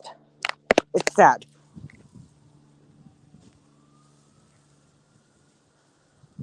Yes. Stop domestic abuse. I remember my mom smoking cigarettes in the mall, dude, in the supermarket. Fucking crazy. I grew up with a girl who was full addicted on meth. She was on it 24/7, went through college, successfully worked as an engineer for years while being on it. You couldn't tell at all. That's what I'm saying, Kimmy C. All these people, I know people that are addicted to all sorts of things and you wouldn't even fucking know it looking at them. Not every addict looks like what people would term a junkie. Dirty, skinny, sunken in cheeks. They don't all look like that, dude. That's not reality. If you think it is, then you're really living in a fucking bubble and don't know anything about life, because that's not typically how it works. Lots of comedians battle depression. That's so true, Crazy Gemini. Eventually, she got pregnant and finally got clean. Back in the early 80s, they have videos of drug abuse, which was quite similar to Faces of Death. It was played in high school. Kids literally passed out. I say bring it back. Hey, Gray Hughes Investigates is in the house. I remember my health teacher, and I got to give kudos to him. He brought this dude in that told us like the most insane, addiction story when we were in health class in like 10th grade. And I gotta say, that guy probably scared a lot of people straight, man, because he was very, very real about what happened to him in his life. I mean, like talking about shit he did in prison with other men and shit to get drugs. Like, it was fucking real shit. That's what they need to do. How about in the hospital? I know, right? Imagine smoking in the hospital. The whole point is that, like, you shouldn't judge these people. All these things, yeah, did they make them look guilty? Sure. But it doesn't mean that they're killers. You know what I'm saying? It just doesn't mean that they killed their daughter. I can't sit there and crucify these people. Like, I just don't get how people jump on these fucking bandwagons anymore, these hate trains, and think it's okay to drag these people and then expect the police to throw them in jail based on their beliefs, and their past criminal history. For that, she should be in jail too.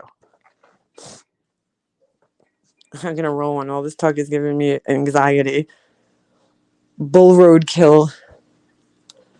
I mean, I don't know. I don't know. I haven't been following all that closely. But what I know is that the police are doing their job, hopefully, trying. I'm sure they interviewed everybody possible that could be connected to the case. There's no need to be protesting out inside in front of their offices. That's not going to do anything. What exactly are you protesting? Does anybody know? Can anybody answer that? I heard that they were going to protest in front of the TBI. What exactly are they protesting? What's the, because when people protest, they're usually looking to accomplish a goal. What's the goal of the protest?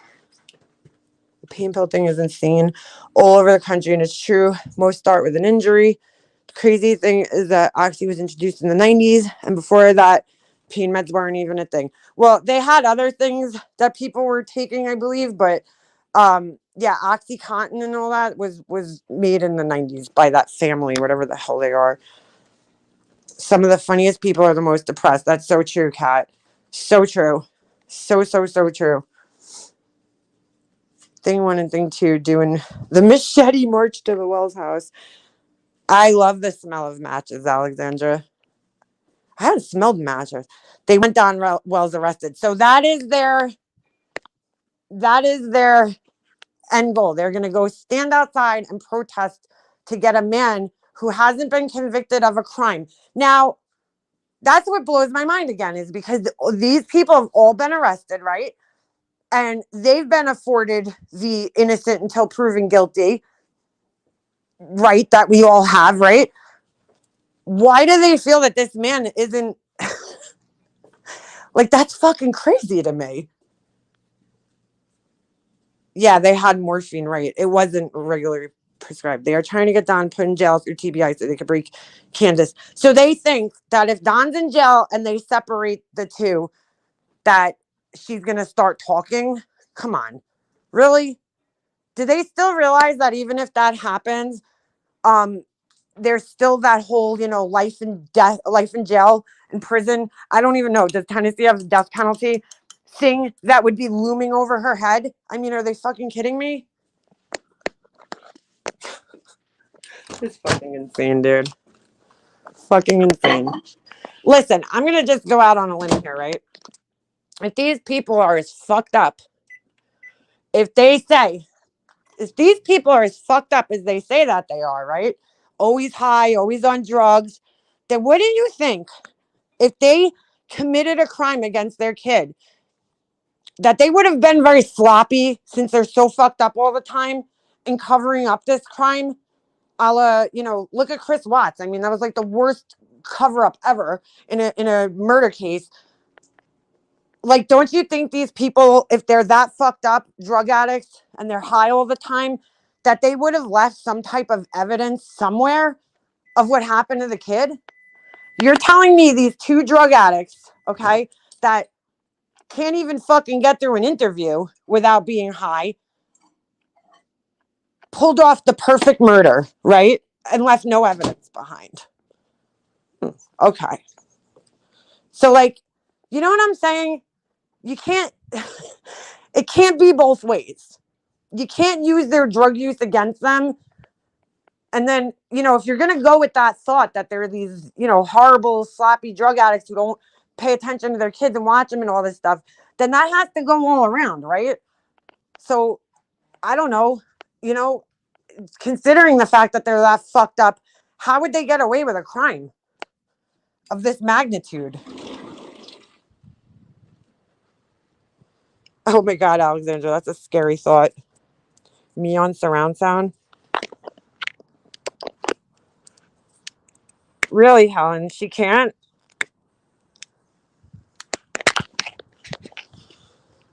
Yeah, they've tightened down on the prescriptions, Natalie, but that it still exists, and that's what caused the heroin epidemic in this country, or at least here, because they tightened down.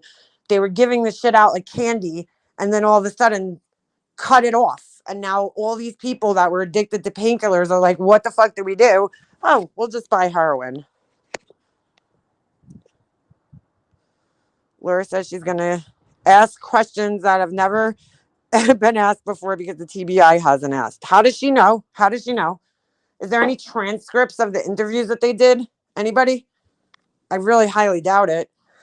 That's another thing that they all don't seem to understand. Like, and it is frustrating, and I understand it, especially like I told you guys, I've been following this case that's been going on for fucking 10 years, over 10 years now, the Long Island serial killer case.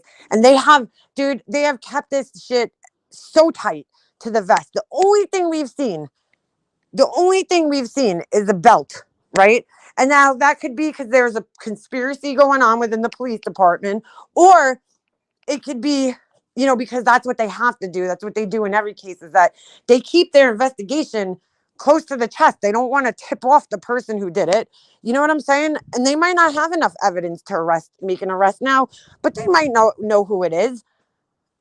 Especially this day and age, okay, with social media and all the bullshit that goes on, they have to keep things even tighter than they have. So, like, I mean, where does she come off? Look at the Brian Laundrie case. You guys all remember, if you followed that, the guy that was speaking for the police department down in Newport, Florida, or whatever it was called, Northport, sorry, he wouldn't say a fucking word, that guy. I mean, tight-lipped as ever.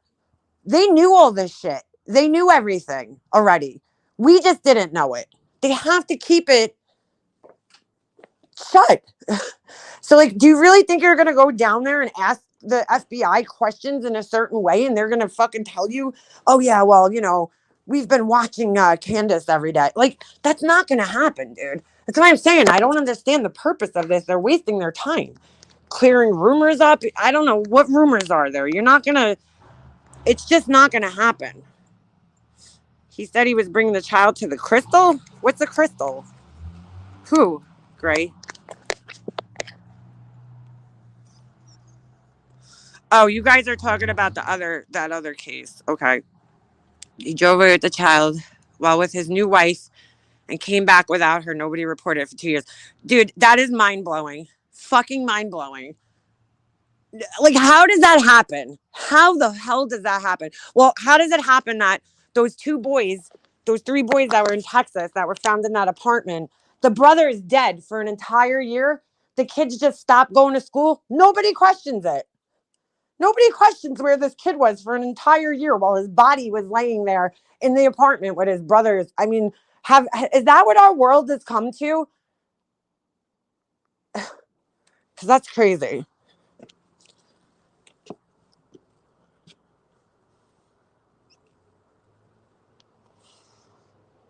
They make you basically devote your entire life all day for months to detox programs. Well, Natalie, I don't think it's like that everywhere, because I know people that are on that don't have to, like, go to program. Like, you know what I'm saying? Thank God for that stuff, because people can live their lives normally. It's not like the methadone clinic where you have to go, daily. I mean, these people can function in life, at least. Just blowing smoke up everyone's asses. Who's that crazy Gemini? A lot of... Oh, I know who. Never mind. Yeah, let's just be real. We know this person and we know why they're going there, and we know what their goal really is at the end of the day. It's not the rumors are, clearing up rumors. I don't know. Is that really going to help the case so much?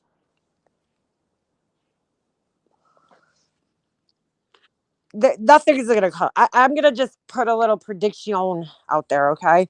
Nothing's going to come of that. Nothing. Nothing's going to come of this trip. I know. Call me crazy, but that's my prediction. Nothing's going to come out of any of these people going there and doing anything. If you want to go there, see, here's the thing. If you want to go there and just report on the crime, you know what I'm saying? Make a documentary like John does, like that kind of thing, then fine. Then just be honest about that. I want to make a video. I want to bring awareness to the case, and I want to report. I want to tell the story from beginning to end. You know what I'm saying? Then do that. There's nothing wrong with that.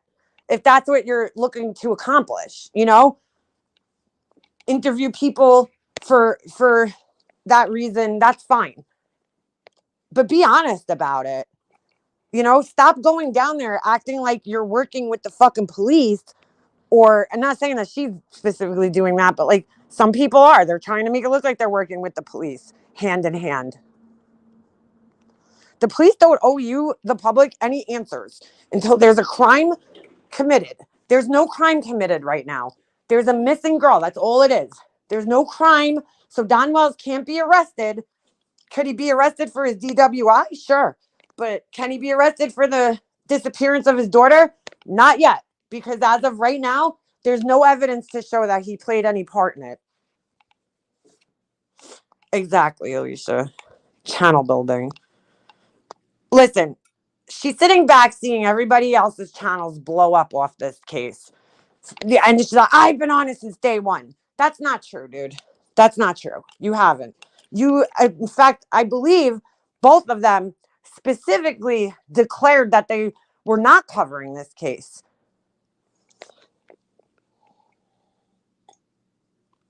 In fact, one of them has said, since I've known them, that they don't like to cover high profile cases.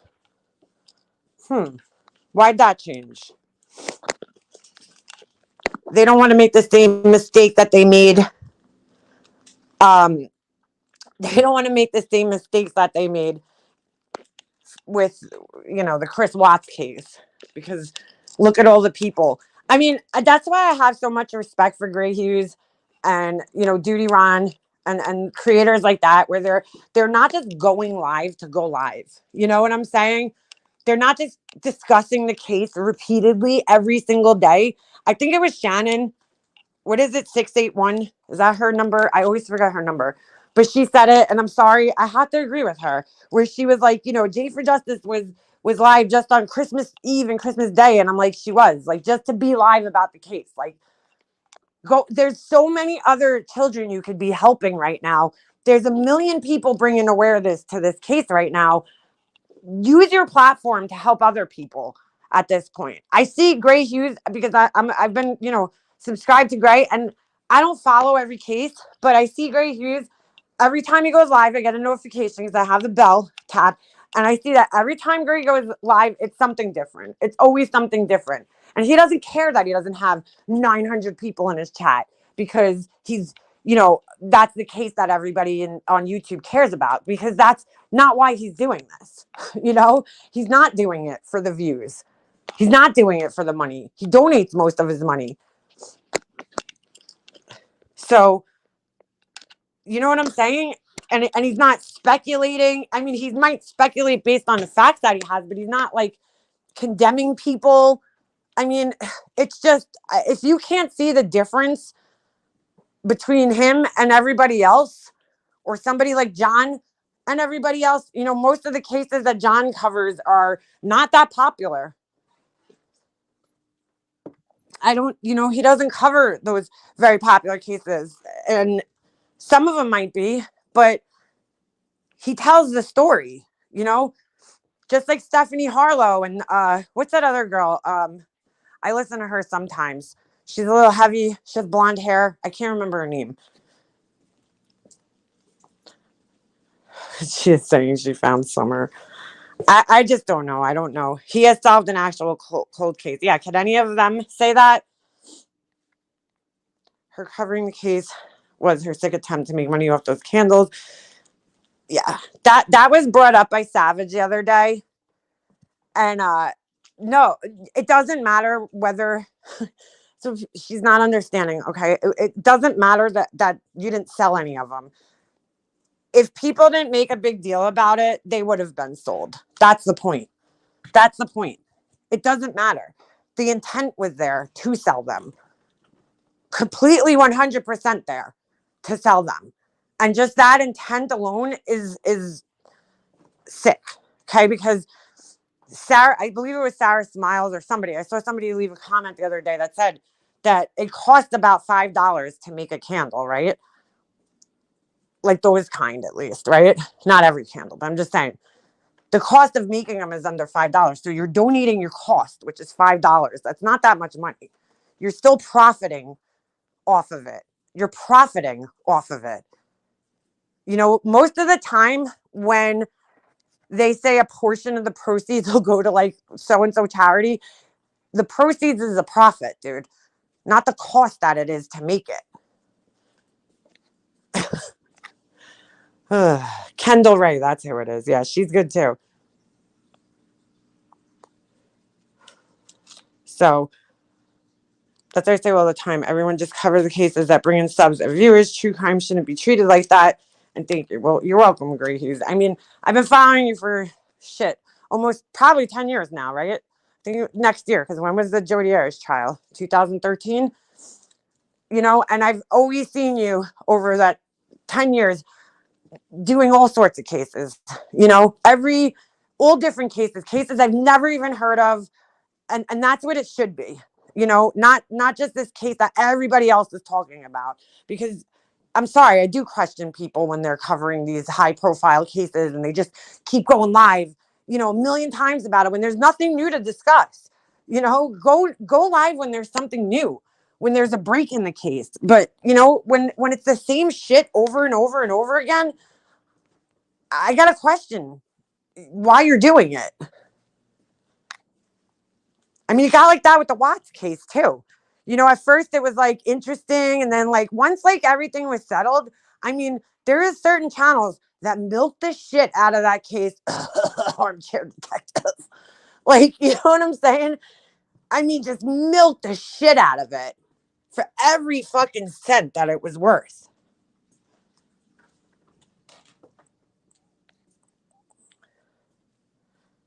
It's like Monkey Mar does. Yes, Monkey Mar does real true crime too. She's going for cases.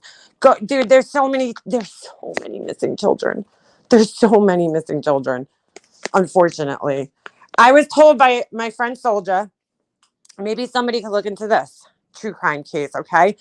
That there's an alarming amount of indigenous women from the reservations, Native American, that are missing. Like, they're going missing in alarming numbers. Why isn't anybody bringing attention to that? It's not just little blonde, white, cute little girls that are going missing. There's people of all races, all classes, all sizes, going missing that are just as important as Summer Wells. I'm not saying Summer Wells isn't important, but there's so many other children that are missing from all different walks of life, from all different races, genders, whatever you want to say. Why aren't those cases being covered? Megan Mobster, I've been looking into that. It's heartbreaking. I had no idea, Rachel, and that's sad. My friend told me why, because she's, that's her people. That's her people. And I'm like, holy shit. I asked her a lot of questions about it. I'm like, is it from a specific area? Is it young women, old women? You know what I'm saying? Like, I have a lot of questions about that. That's very strange. Why is that happening? And why is nobody looking into it? I mean, I'm not a fucking true crime channel over here. Do I enjoy? I don't even want to say enjoy, because it's not really joyful to hear these tragic stories. But, I follow some of them. Yes. I am cover a case and a specific group of people start covering it, I quit discussing it. And that's so sad, but I understand why you do it. I mean, I would probably feel the very same way as you, because it's like, now you've tainted the case. You've completely tainted the case. This isn't even a case anymore. It's a circus. It's a shit show. Just like the Chris Watts case, it turned into a complete shit show. It's really disgusting. I'm in for the lottery ticket. Pool contributes nothing. Then will claim stake to it if it's a winner, but never pay up if it's a losing ticket. Yeah. And there's other ways to build your channel, dude. I don't care. I'd rather have 145 people in here, just, you know what I'm saying, than 600 people, because I'm, using the shit out of this poor little girl that's missing. I can't do it. I can't. I hate it. The children cases are fucking heartbreaking for me. Like, it's hard for me to even follow them. Trail of Tears, if you discuss it, but needs to be more because the people are brown. You're right. I'm so behind, LOL. Well, you're not behind, but you're right. I've discussed that problem a couple of cases. One problem is that information on them is very sparse. That's so true too. Right, because the media doesn't pick it up, because it's not a beautiful little, blonde-haired girl that's missing with blue eyes. It's kind of like sad, honestly, because those people's lives are just as important, just like with the Long Island serial killer cases. People are like, well, they're prostitutes. No, they're still people. They're mothers. Some of them are mothers, their sisters, their aunts. to nieces and nephews. You know what I'm saying? Like, they're still people, and they're still missing, and they still deserve justice. I bet you got angry. She remembered. Oh my God, Nikki, that was the best. But you're 100% right. Oh my God. Full Metal Jacket. That's fucking great, dude. Oh my God. Oh my God. That's fucking hilarious. I was so moved. He's cracked of YouTube history. That's awesome. And you know what? He's not looking for anything out of it. That's also, you know what I'm saying? I don't see Gray Hughes, what do you call it? Like scheduling or arranging to have the media meet him in a hotel room anywhere to do an interview about it. I couldn't believe that the media, I said, man, it must be a fucking slow day in Tennessee for news, huh? That they're meeting up with these people in a hotel room reporting on this, that these YouTubers came out here to help. But then, like, did the news even that makes me just not trust the news anymore, because, like, did you even do any research on these people or what they accomplished while they were there? Because it really wasn't anything. They didn't do anything. If they did, they wouldn't be going back again. They found submining. Yes, it is submining. That's exactly what it is. Yeah, people like watching sensationalism. It's so true. And it's like infuriating. And I can imagine to people who actually are trying to do like real serious true crime, that really has to be infuriating to see all these people going, into these chats of these people that are sensationalizing the case, like, and bringing more drama to it when that's not what it's about, man. This girl's missing, and people just, and they use that, and it's so, just makes me so ill when they just keep bringing it up. It's about a 5-year-old little girl. You're right, it is, but you're not making it about that. You're making it about you. That's what you're making it about. You're making it about you. And that's not what it's about. I see that there's other ways to help, and that's not happening. Lumberton, I'm probably saying that wrong, Gray. Lumberton is a case of indigenous people that were prostitutes that I have covered many times. It's crazy. 3 women murdered, and one was on camera talking about the first 2 on the news. Get out of here. Holy shit. Wow. I got to check that out. I'm going to definitely check that out. Let me screenshot this so that when I get off of here, I could check that out. I want to take a moment to say thank you. Thank you for doing this stream and keeping me company and entertained. Oh, you're welcome, Alexandra. Funding simps are disgusting because they just want a shit show. Yeah, that's true. They looked in a shed, looked foolish, talking to the police, and exploited Don's mother's grave. I had never seen that video. Crazy Gemini. I never saw the grave, and I probably shouldn't. I probably just shouldn't watch that, because I'm like, I've shared this with you guys before, but like that shit to me, I'm not a fan. And I know people do this, and I'm not judging them. I'm not a fan of, like, I've seen people post like pictures of like graves on Facebook. And I guess I just have to adjust my beliefs to, like, the world is changing, social media is changing, the way people deal with things is changing. I mean, back in the day, they used to take death photos with the families, right? During like the Victoria era.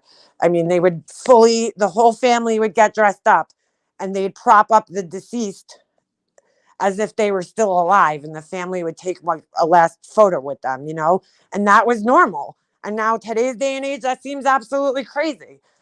But back then it was normal.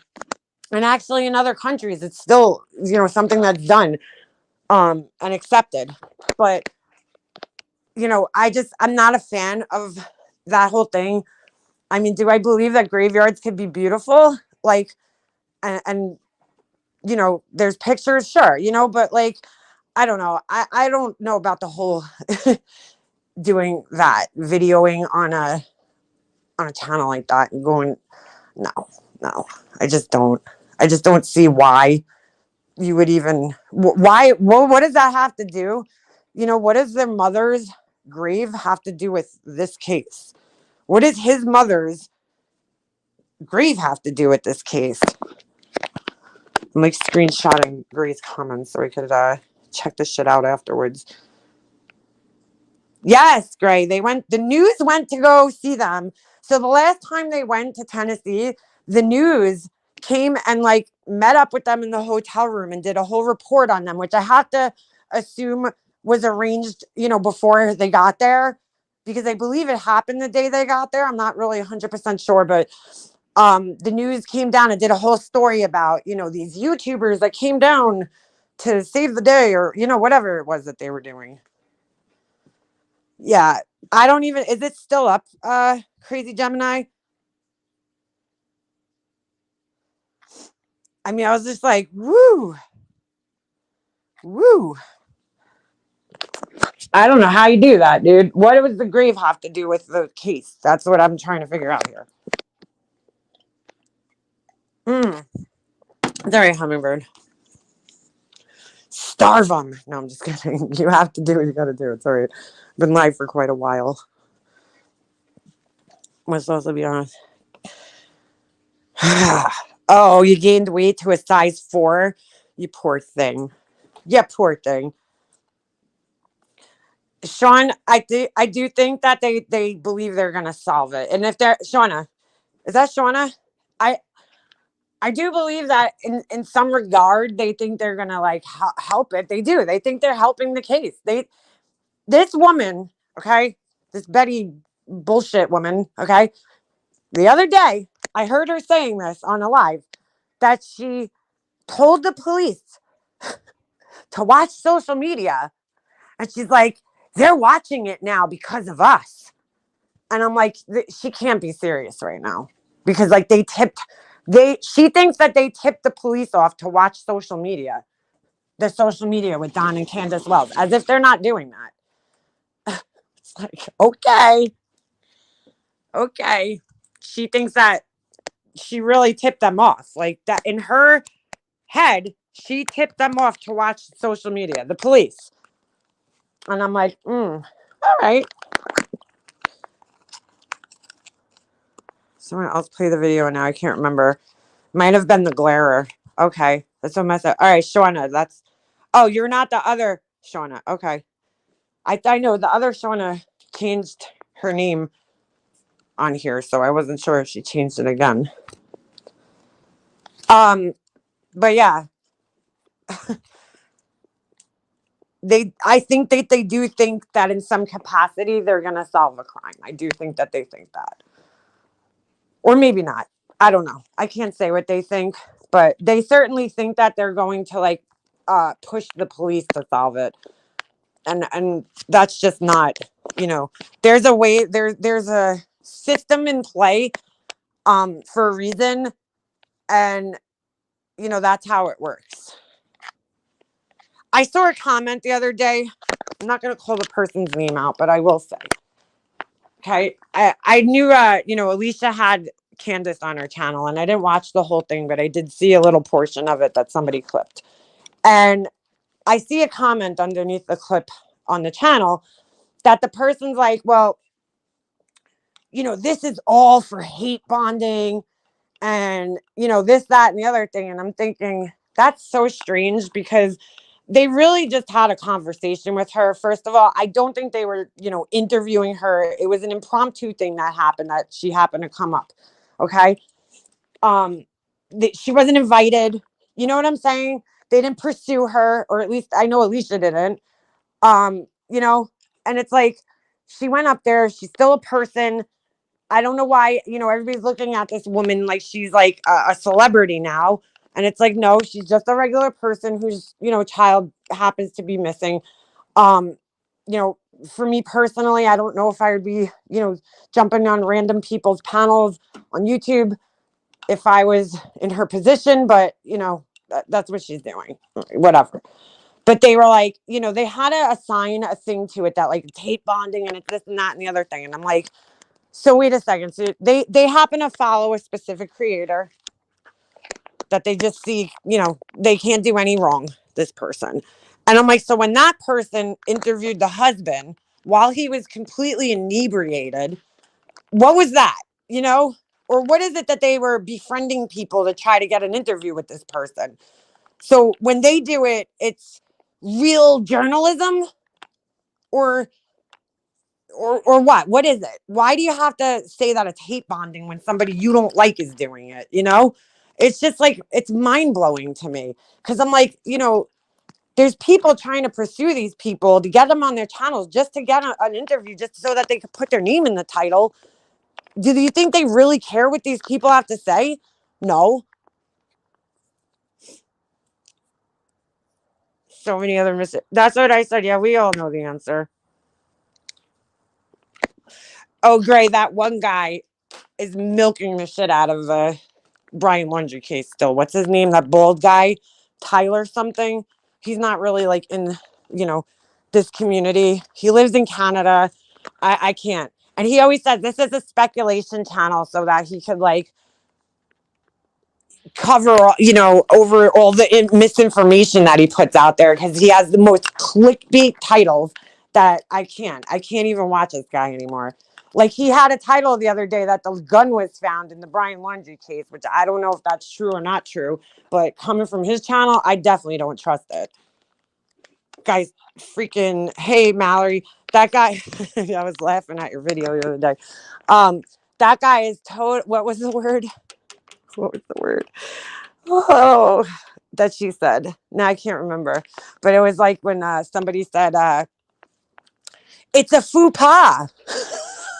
It's a faux pas. It's faux pas. Faux pas.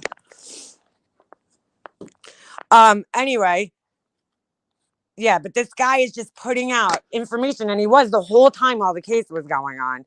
But it's like, yeah, why are you switching from that case to this case?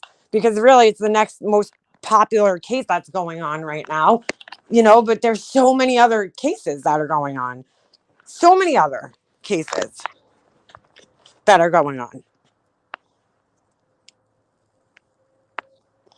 A faux pas. I nearly fucking died when I heard that.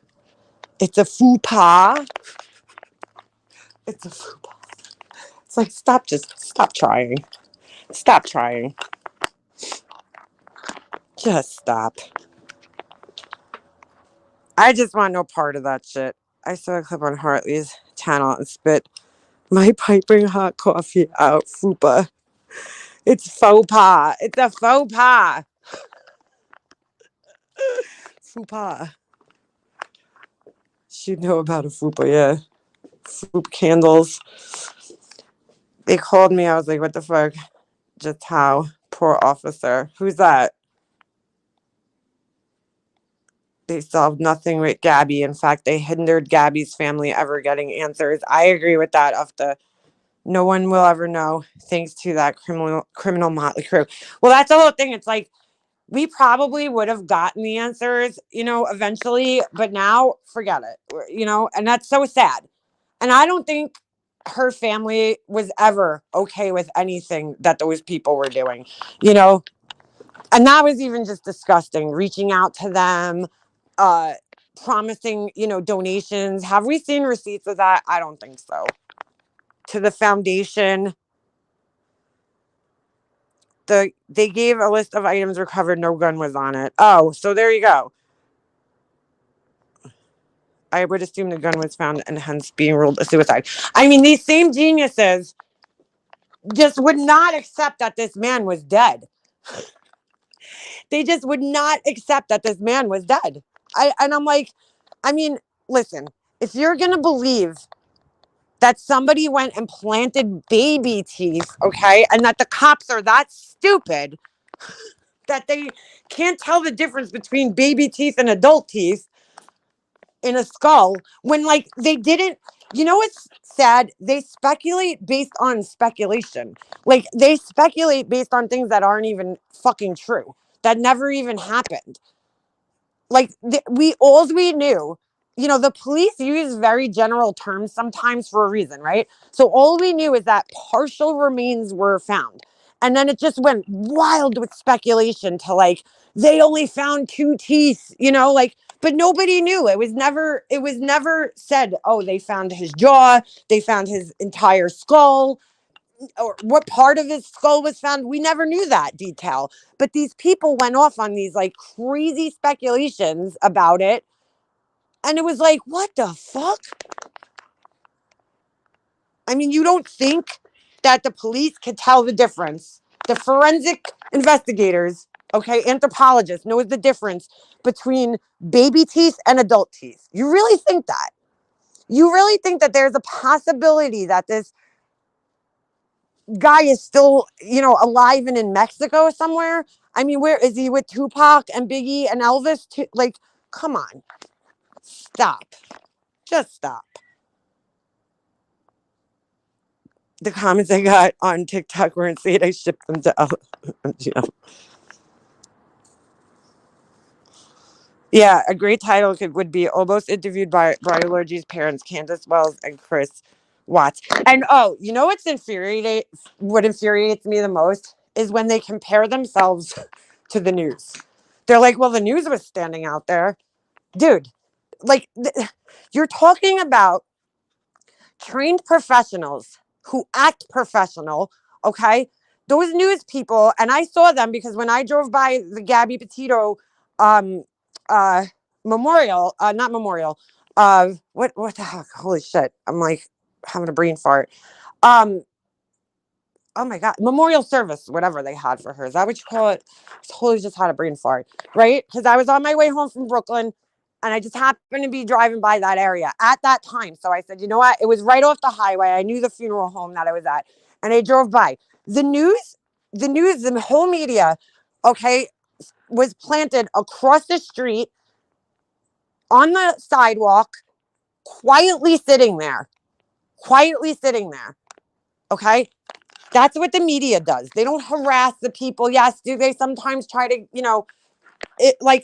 for instance, if the parents walked outside the house, would Brian Enton, go and try to question them? Yeah, they would. They would shout out things. But they weren't out there with bullhorns harassing people. And how do you compare yourself doing that to a journalist quietly sitting in a chair reading a book while they wait for something to happen? That's like totally different. You're not the media, man. The media also, here's the other difference between them and the media.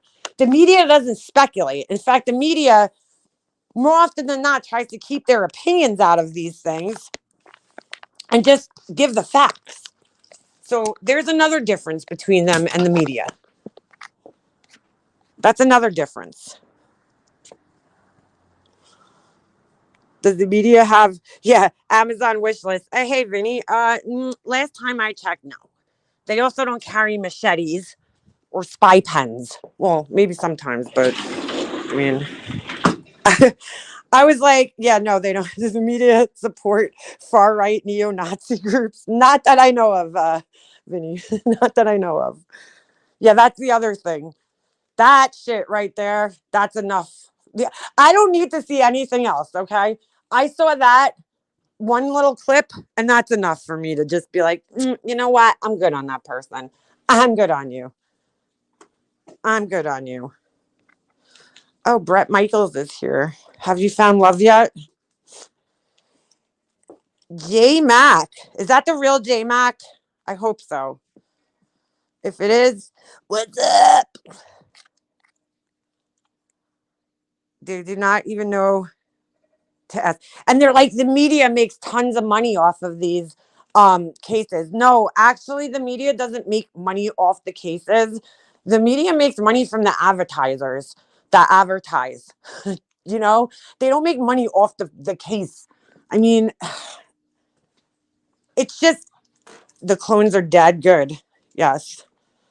It's just, if you can't see the difference, I don't know what to do. The media is not exploiting. Well, I mean, they do sometimes sensationalize things, but like, there's a very clear difference between investigative journalism and standing out in front of somebody's house with a bullhorn, screaming at them and disrupting everybody's lives. There's a very clear difference. You're not the media, dude.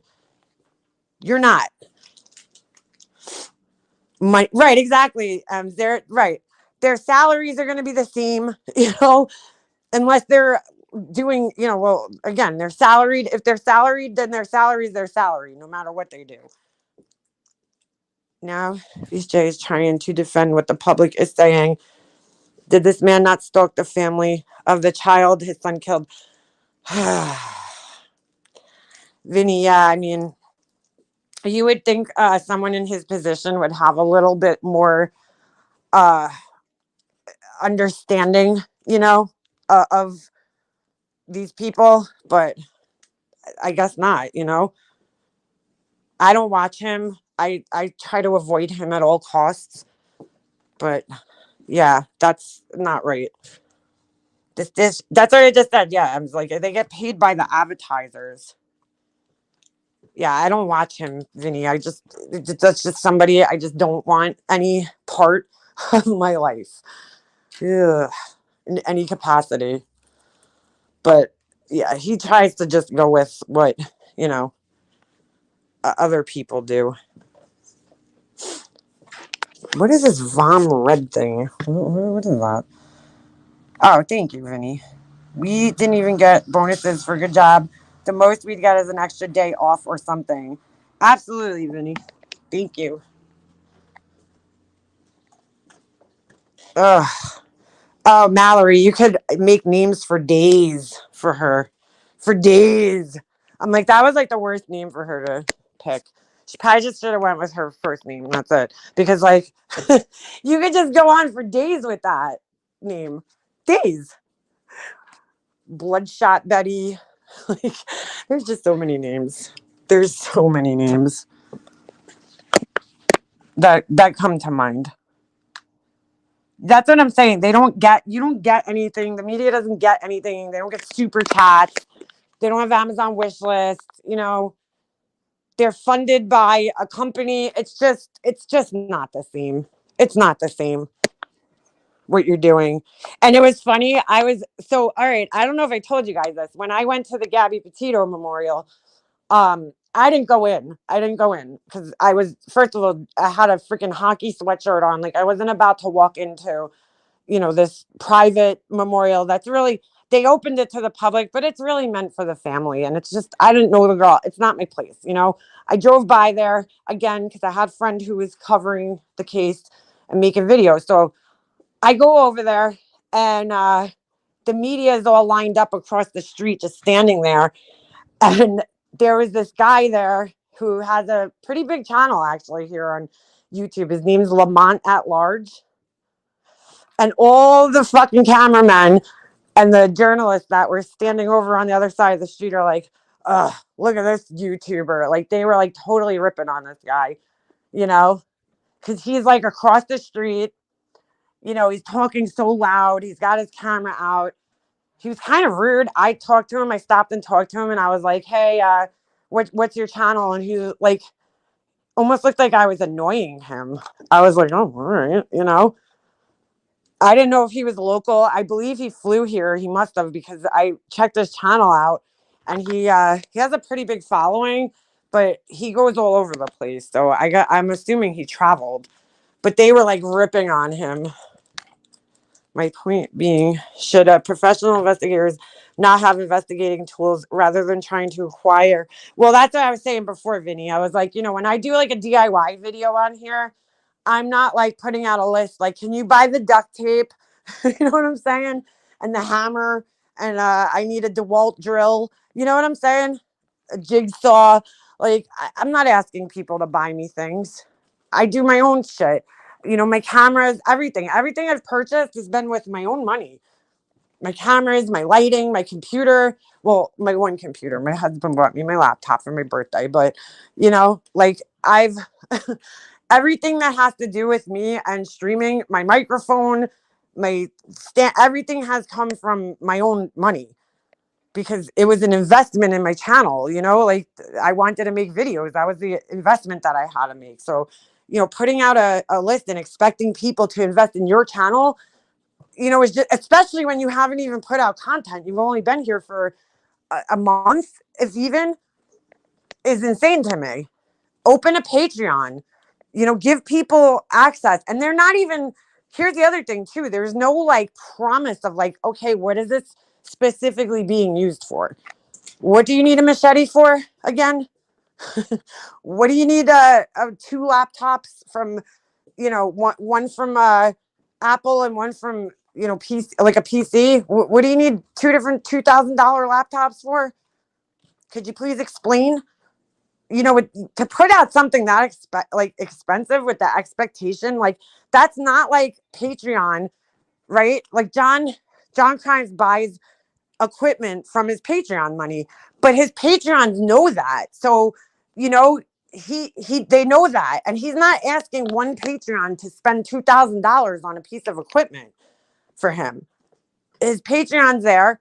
I mean, I'm not in his Patreons. I don't know what kind of content he puts in there, but like Patreon's there, whatever his promise is, and that, his people know that when they donate and support him on Patreon, that he puts the money towards more equipment for his videos. And then we see the outcome, we see that John's equipment's getting better, so it's like, I don't know. It's just crazy to me to like put that out there with the expectation that somebody should spend $2,000 on a computer for you. I mean, what have you put out, to start up your channel? I mean, that's just insane to me. What have you put out to do you know what I'm saying? Like, what have you put out to prove that you're even going to put this stuff to use? We know that John's going to put this shit to use. We know it. I love seeing the stuff he buys because I'm into all that shit. But what is a wish list? It's like on Amazon, Alexandra. You could go on Amazon and just make a list of items that you want. And then you could post that and people could buy the items for you. And I think they could do so anonymously. Team Sigma. Amen. I want another Sigma lens, John. I love my Sigma lens. I need another one though. Jello Shot Betty wants a Mac because she knows Molly has one. Oh, I didn't even think of that. Yeah, that's true. I mean, is she going to be using that to edit equipment, like to edit videos? Is there a promise there? Because if that's the case, okay. But like, or is she just using it to go online and stream? Like, what's the promise there? Why the need for two different spy pens that you're not even allowed to use in certain states? I have an Amazon wish list, but I never posted it. Yeah, I'm sure we all have that. I have a huge list on my Amazon. I never would share it here. Maybe with my husband or something, but not here. Lamont, yes, Leif Rewinded. Lamont at large. I met him at it. 2023 doesn't happen without a fallout between. Oh, what do you mean 2023, John? I would be surprised if we got through this, the next 6 months without that happening. It's already a power struggle. Who started this? I think they're both equally as, what's the word? They have a lot of similarities. I'll put it that way, right? Personality wise. So it should be interesting. Penny from Inspector Gadget. Yeah. I mean, there's always, the fallout's always going to happen. It's just a matter of when, really. Let's just be realistic on that. It's always, it's going to happen. We all know that. It's just when. When is it going to happen? I say with this one, sooner rather than later, because you have two extremely aggressive personalities, right? Kind of competing for the same thing. It's going to get ugly. It's going to get ugly. Are they planning on using that drone to spy as well? Well, yeah, you know what, Crazy Gemini, because I actually want a drone. And I was looking into them, and there's laws, aviation laws that you have to follow with the drones. I don't know if they know that, but you could only fly them for, I believe it's a half hour here. I don't know where it is. I don't know how it works in other states. I know in my state, you can only fly them for a half hour. And, there's rules. There's rules of where you can fly them, when you can fly them. So, I don't know if they're aware of that, but that's a thing. Seems these people, ask Vinny. Vinny has a drone. These people blame the Wells family for either a death or an abduction. Aren't the Wells family dangerous? Therefore, wouldn't you carry just in case? Why is it none of them can carry? Well, yeah, they're criminals. One of them's definitely, I mean, because he was in federal prison, so he definitely can't carry. Maybe that's what the machete's for. I don't know.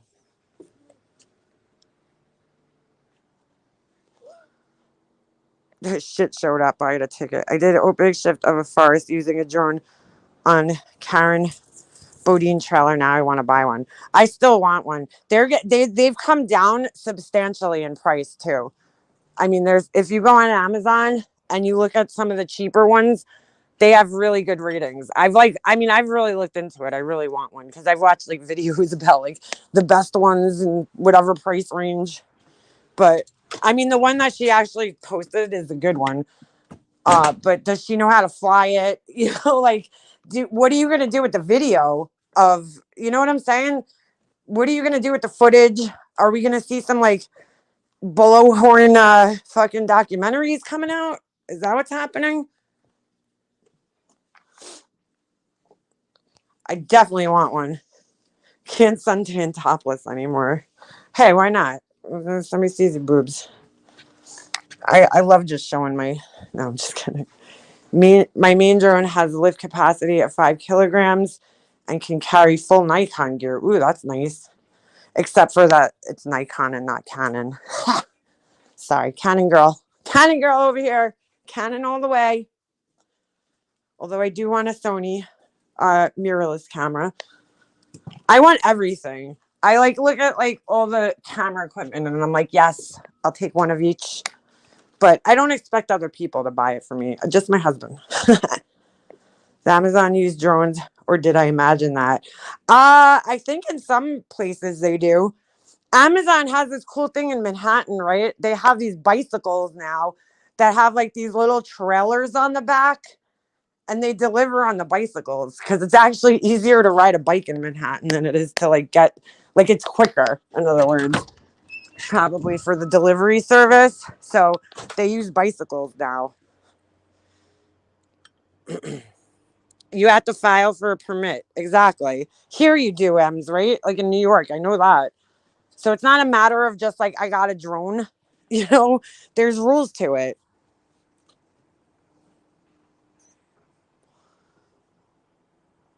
I mean, she was talking last night, okay? Think about this. Crude as fuck, Crude AF, I should say, was streaming her. That's all he was doing.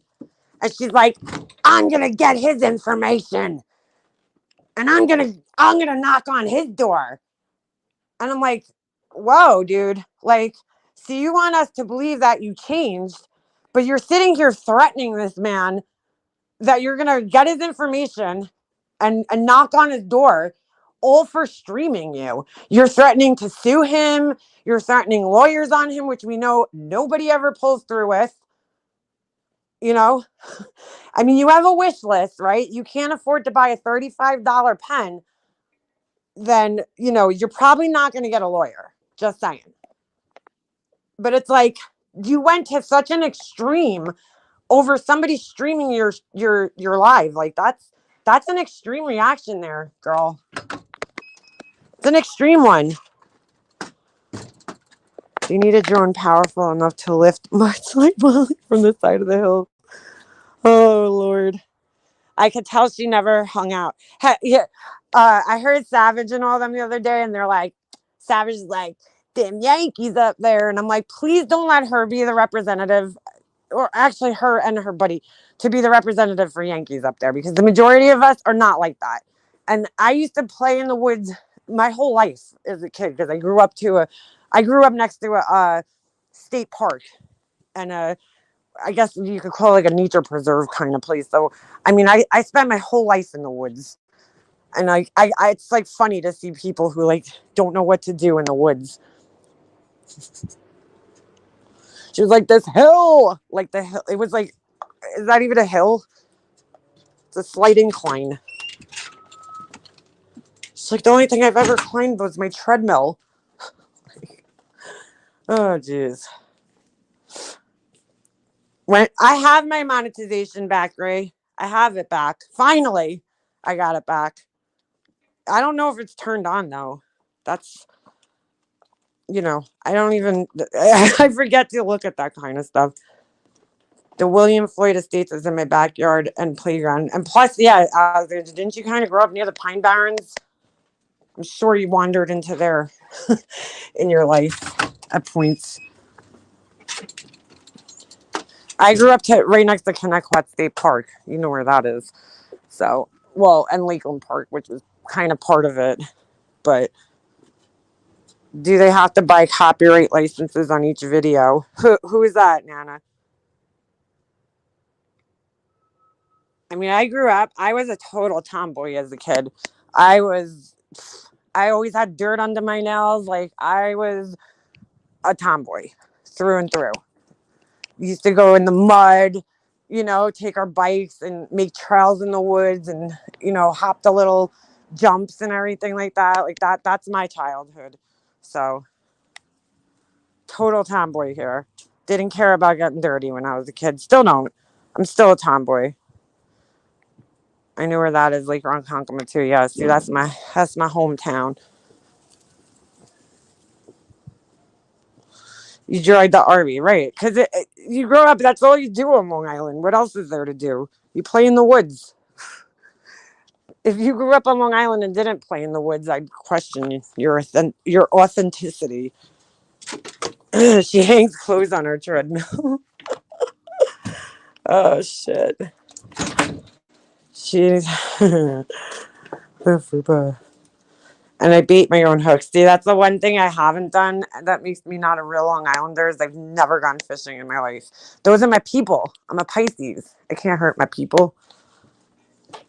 Yeah, you can get memberships again. Yes, I can. I can. Work that moose knuckle. Dude, I've never seen anything like that. I just have to say it. I really haven't. Like, that's, whew, that is some shit. It's like a butt, but on the front. It's like, what? You got a wedgie. You got a little wedgie there. Frontal wedgie. I mean, I don't know. I'm originally from New York. Grew up there. Yankees are the same as Southerners. Yeah, most of us. You know what I'm saying? I was like, please, please don't let that woman be the representative for the rest of us. Because the rest of us, we're not like that. We're just not. We're not like that. And please don't ever confuse her for being from New York. Because she's not. But we're not like that. Most of us want to like punch people like that. Like, you know what I'm saying? We're tough people. Clamming. I've never done any of that. My parents are, no, I've never, well, my parents are from the city. No, thank you. I'll have to pass on that one, Alexandra. My parents are both from the city. My mom grew up in the projects, in Brooklyn, and my dad grew up in the Bronx. So, like, you know what I'm saying? They didn't do that shit when they were kids, and so, like, I didn't do it either when I was a kid. We didn't live that Long Island life. My parents never did it, and I wasn't even on a boat, I'm talking like a small boat, not like a ferry or something like that. Like, I'm talking like a small, like, personal boat until I was 20. I've never been on a boat. And I fucking hated it. I liked the boat. I liked the ride. I just hated that we used to have to like dock and I had to walk through the water. I'm terrified of the ocean. I know. I live on an island and I'm terrified of the ocean. It makes no sense. Sure, Jersey doesn't want to go over either. We'd go to the creek, you mean, in our fishing booth and catch crayfish. There's crayfish up here. I didn't even know that. My best friend actually sent me a picture. She was down in like North Carolina or something this weekend, and she's like, I caught a fish. I'm like, you're fishing, dude? Because like we never did that. We didn't do that, but we did hang out in the woods. But I never was into fishing because I just don't like hurting animals. Like, and I don't eat seafood, so there's really no purpose for me to be doing that. There's just no purpose. Do you lose all your members when you get demonetized? Yeah, great. It basically, I don't know. It says that it pauses, I guess, and then you have to reapply for monetization, and then it takes a long time for them. And the only reason I think I got it back was because I contacted Team YouTube and on Twitter, and then like 3 days later I had it back. So it took me almost 5 months in total to get it back. But I have like no idea if it's even turned on right now. I don't know. And then all your videos, this is what's so weird. All your videos that were monetized in the past, you have to go back in and manually monetize them again. It's freaking crazy. It's so annoying. I lost monetization because my channel got reported. I had a community guidelines strike, which I think is kind of bullshit, because I only had one strike on here. So why did I lose my monetization from one strike? I guess it goes against their terms. I don't know. Who actually sits there and reads the terms of service on all this shit? Not me. It's not on, the dollar sign isn't there. Oh, okay. So I have to turn super chat back on, I guess. Well, thanks for letting me know. I didn't know. Yeah. I guess I have to then turn my memberships back on again. Lobster mac and cheese. Black Eagle and lobster? No. See, like, I definitely wouldn't eat that. I don't eat seafood. Gotta watch Cruz as fuck live from today. I really like watching him and Burn. I do too. I do too. They're very good at what they do. I will say that. There's been other people that have like come over here and tried to like do that sort of thing, and it just doesn't work. Some of them. Oh, thank you, Alexandra. Appreciate that. Black Eagle, probably. There's a big fishing industry up here too. Not into any of it. Yeah, me neither. I'm just not. Everybody here fishes. Everybody. Like, you're a freak if you don't. I just never been fishing. My parents weren't into it. My dad wasn't into it. I never did it. Just never was into it. It's just not my thing. Not my thing. I don't like hurting on any animals. And I don't eat fish. I don't eat any seafood. Seafood shutter? What's that? Thank you, Nana. Fishing is a pastime. I don't eat fish. I know, but then like you're hurting them. I can't. I just can't do it. I can't hurt fish. That's my people. That's what I tell people, but really I just can't. I just can't do it. I just wouldn't want to hurt them for no reason. To just throw them back, pierce their lips and then throw them back. That's so mean. It's so mean. A lot of my friends fish and they like post pictures of them like holding these fish, and I'm just like, ah, ah. They're like all proud, and I'm like, throw them back. Throw them back now. I'm telling you should come up this summer so Jesse can experience water sports. He'd love them. He actually wouldn't. He's actually afraid of the water worse than I am. I'm afraid of the ocean. Give me a pool and I'll swim in it any day as long as it's warm. But my son, he's like terrified. He could swim now, but he just hates it. He has like, so over the weekend at the hotel, all the kids wanted to go in the pool, and stupid me. I don't know when I'm gonna learn. All the parents, all the dads, everybody was shot. Because it was New Year's Day. So stupid me. I'm like, I'll go watch the kids in the pool. Like, you're talking a whole hockey team I'm watching, okay? So what, like 10 boys I'm watching in the pool? Oh my God. So I'm like, I'll put my bathing suit on and I'll sit in the hot tub while all the boys play in the pool. Where do you think they were all? In the fucking hot tub with me. And then this one's like, I peed. I'm like, great, great. So, but my son, he like did not like, he's like so nervous because there was like, if it was just me and him and we went in the pool, he would swim. But because there was like, kids jumping in and out, and he's like so nervous. He's so nervous. He'll jump in and stuff, but like he doesn't want to swim like when there's a lot of people around. There's no way I would get him to do any water sports. I haven't even brought him to like, I am a freak, Gray Hughes, and I like it. I haven't brought him to like any like water parks. Like a couple, one of the dads, the mom and dad, they went to the Hershey Lodge. They stayed there for one night, because they have like one of those indoor water parks. And I'm like, I'm not wasting my money because he's not even going to go on any of the rides. Plus, the whole team was at the hotel we were at. And I was like, I don't want to take him away from everybody. We came here. One of the moms that doesn't get to go, I like begged her to come, because it's always me with all the dads. And the moms don't, a lot of the moms don't go because they have other kids or whatever. So I was like, please, come. So she like came to hang out with me, and then I didn't want to like leave her. That would have been so rude. But it's a good time. We had a great time. I'm a Pisces too. I love to swim but don't eat fish. See? Snap the neck of a chicken. No, I can't do that. No. Nope. I eat meat, but deer hunting, no. I don't think you could deer hunt on Long Island. You might be able to sometimes if the population gets out of control, but only in like designated areas. I don't know. I don't know how it works because I know they do sometimes like open that up for like a week maybe, but not a lot of people here hunt because there's nowhere to hunt.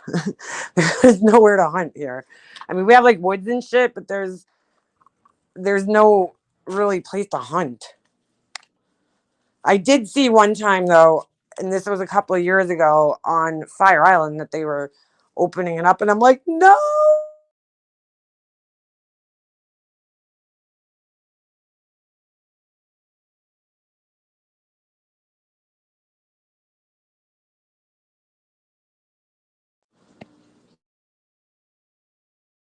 Huh. All right, I might have to end this in a minute. That's all there is to do in the South. Yeah, see, it's not that people don't do it here. It's just that you can't do it on Long Island. You would have to travel upstate, I would assume, to go hunting. There's not really, you know what I'm saying? There's not really anywhere that you could really hunt here. Deer spotting late at night in Calverton in a pickup truck. Well, out there maybe, Alexandra, isn't there a shooting range out there? Yeah, but not here. I don't think you can. I don't think you could hunt here. So no deer grazing in my backyard or frozen in my fridge. Ah! I can never eat a deer. I could never kill a deer. I would just never be able to do. I couldn't kill any animal. I just never would be able to do that. Like, it just would not happen. No way. I'd feel so bad. I wouldn't be able to sleep at night. You cannot hunt on Long Island outside the windows of permits, but we break the law. We were kids. Yeah, well, that makes sense. Where's the windows of permits, though? Like, where can you hunt? I don't even know. Out east, I guess? I mean, I can't see people hunting here in Nassau or something. I mean, like, you know what I'm saying? Hunting is a big, yeah, I would assume for upstate, definitely people are hunting. Just here, I just can't see it happening. I do know people that go upstate to hunt, but never here. I've never heard of anybody hunting on Long Island ever, legally at least. I mean, I've heard of people like shooting things in their backyards, like, but not legally. You're not really allowed to. You shouldn't, at least. Yeah, is that by you? Absolutely. It's like the mountains up there. It's like the mountains. Hey, KB Bells, I'm about to end this in a minute, but Those have deer heads. No!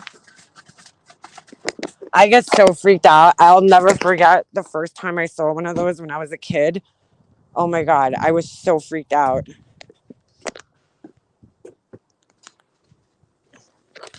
People take the day off for the first day of hunting and fishing season. It's like a holiday. Really? Yeah, see, no, that don't happen here. We're kind of like city folk. You know what I'm saying? Just not in the city. We're city folk who aren't in the city. Some of us. I'll post a video on my page. I taped it for my twins who are away from home in the Marines. God bless the Marines. My boss even bow hunts. Holy shit. Yeah, see, that's not my thing. That's just not my thing. I just could never fucking do that. Hurt an animal. Ain't happening. Especially like a fucking deer. Like if you're gonna go hunt, shoot a fucking bear or something. Like, you know what I'm saying? Something that like could fucking kill you. But a deer, a poor little deer? No. No. Bambi. That's Bambi. I just can't imagine hurting like an innocent little animal for no reason. I know people eat them, so that's in their head. That's their reason. But still, I mean, we're not fucking like like the fucking 1800s here. You don't have to kill your own food. I protect the deer here. I couldn't kill one. No. Anyhow, try the trout in tinfoil with lemon and butter. No. You will begin to love killing trout. Mm-mm. Mm-mm. The only seafood I've ever tried, and it was fucking disgusting, was salmon. And I was told by people that eat seafood that like that is the worst, like most fishy. So it's basically like if you don't eat seafood, that's probably not a good place to start. But I will never do that again. I was drunk at a wedding and I was like, yeah, let me take a bite of it. Otherwise, I would never eat seafood. Or like, I personally can't get past the smell of it. So like, I can't, like, the same reason I don't eat eggs. I just like the smell of it. First of all, makes me sick. And then the texture, ugh, of eggs. No, thank you. So raw salmon sushi doesn't taste fishy. That's weird. I wonder why that is. Aw, thanks, Katie Bills. I won't even cook it. I refuse. Ah, deer meat is way better. Well, I probably won't be eating that anytime in the near future. Hummingbird, just saying. I'm not like, I eat meat, but like, I can totally be a vegetarian and be fine with it. I'm not a big meat eater. I eat, a couple of different types of meat, and that's really it. Like, and I really, even that is like very limited. Like, I could totally live without ever eating meat again. If somebody told me tomorrow, like, you can't eat meat, I'd be like, okay, fine. I'd probably miss bacon a little, but I'd get over it. You know what I'm saying? Like, I wouldn't miss it at all.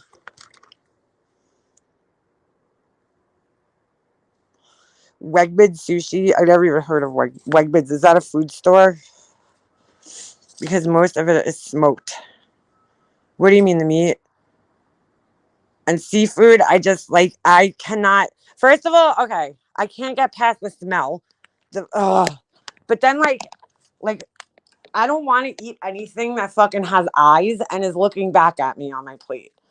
Like, if that shit has eyes, I'm not eating it. Don't look at me. I don't want my food looking at me. Or if it still has its arms and its legs and shit, like, and it still looks like what it is, then I'm not eating it. There's no fucking way.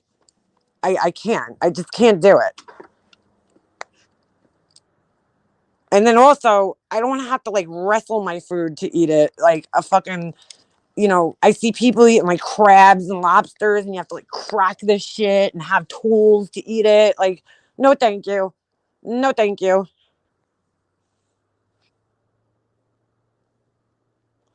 Yeah, we don't have that here on Long Island. There's no Wegmans here. We have like Stop and Shop, ShopRite, and We used to have King Cullen's. I don't know. We don't have a lot of different food stores. Sucks, actually.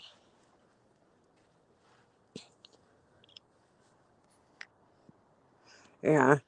Tuna fish. Nope. Cannot do tuna fish. Absolutely not. Can't take the smell. I'm like, how do you fucking put that in your mouth? How? Tell me, please. Enlighten me. I take fish oil pills. I'll take those, but I ain't eating no fish. I am not eating my fish. No fish. Mm-mm. Mm-mm. Hummingbird, you could share the link in here if you want. I mean, I don't have to, shouldn't have to tell you that. You know you can, but I'm just letting you know if you want to. Wow, and Todd's the ripoff. Save a Lot is way worse. I've never heard of either of those. We have fresh seafood stores, family owned all over Long Island. That's true. That is true. I hear it all the time. They're like, "What? You're Italian and you don't eat seafood?" I'm like, "Yeah, I know. That's so crazy." Because like that's all Italian people make, right? Is seafood. No, that's not even like maybe on Christmas Eve, like they have the seven fishes, which I eat zero of. But or they'll be like, "You don't know what you're missing." I'm like, I don't care what I'm missing. I don't care. I'm not missing anything. Oh, there it is. All right. If you guys are on TikTok, you got Hummingbirds got her and she makes phenomenal videos. Not just saying like she's my friend, but she's doing true crime on TikTok. Not on here because she don't want to deal with all the bullshit, but she's, picking all different sorts of cases up and posting them there. So if you're interested in that, the short format and you're on TikTok anyway, there's the link in the chat. Definitely step up. I actually like TikTok. I'm starting to like it better than uh what do you call it? Instagram. I like the short videos. And I like their whole like setup that they have for like making the videos.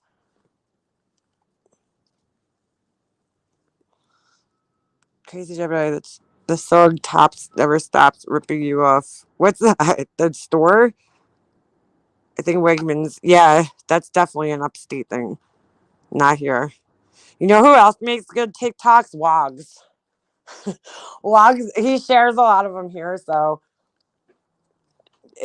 they're good. They're fucking good. I may be the only person without TikTok. No, I don't think so. I joined it because people kept sharing videos with me and I couldn't see them, so I finally signed up. And and I have to say though, I probably watch more TikTok videos on here than I do actually on TikTok because a lot of people that have TikTok also share their videos on YouTube now because they have the shorts. And so I probably watch more of them here, but you really get stuck sometimes. I'll just be like flicking, like I watch like a million of them in a row. I found this guy the other day, Hummingbird. What was that guy's name? Gregisms. Oh my God, you guys would love this guy. He's so funny.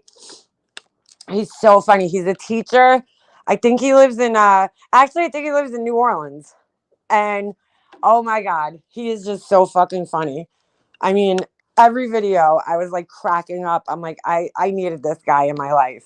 He's gay and he's fucking just hilarious. Hilarious. He makes the funniest videos. I think I followed you, not sure. The only thing I don't like about TikTok is like you can't see, or at least I don't know how to, you can't see who liked your videos. So like you'll see like a bunch of hearts, but you can't actually see who liked them. I don't like that. I don't like that.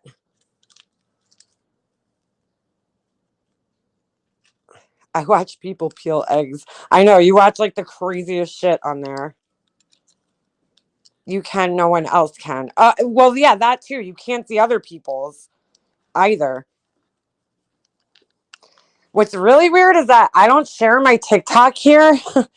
Somebody sent me a video from another person here, their TikTok, right? And so I go to watch it, and every time I try to go to watch it, I'm like, that's weird. It won't like load up. So I opened it up in like the web thing where I'm not signed in. And I'm like, that's weird. Why can't I see it? I'm like, holy shit, this person blocked me. How did they even know I had a TikTok?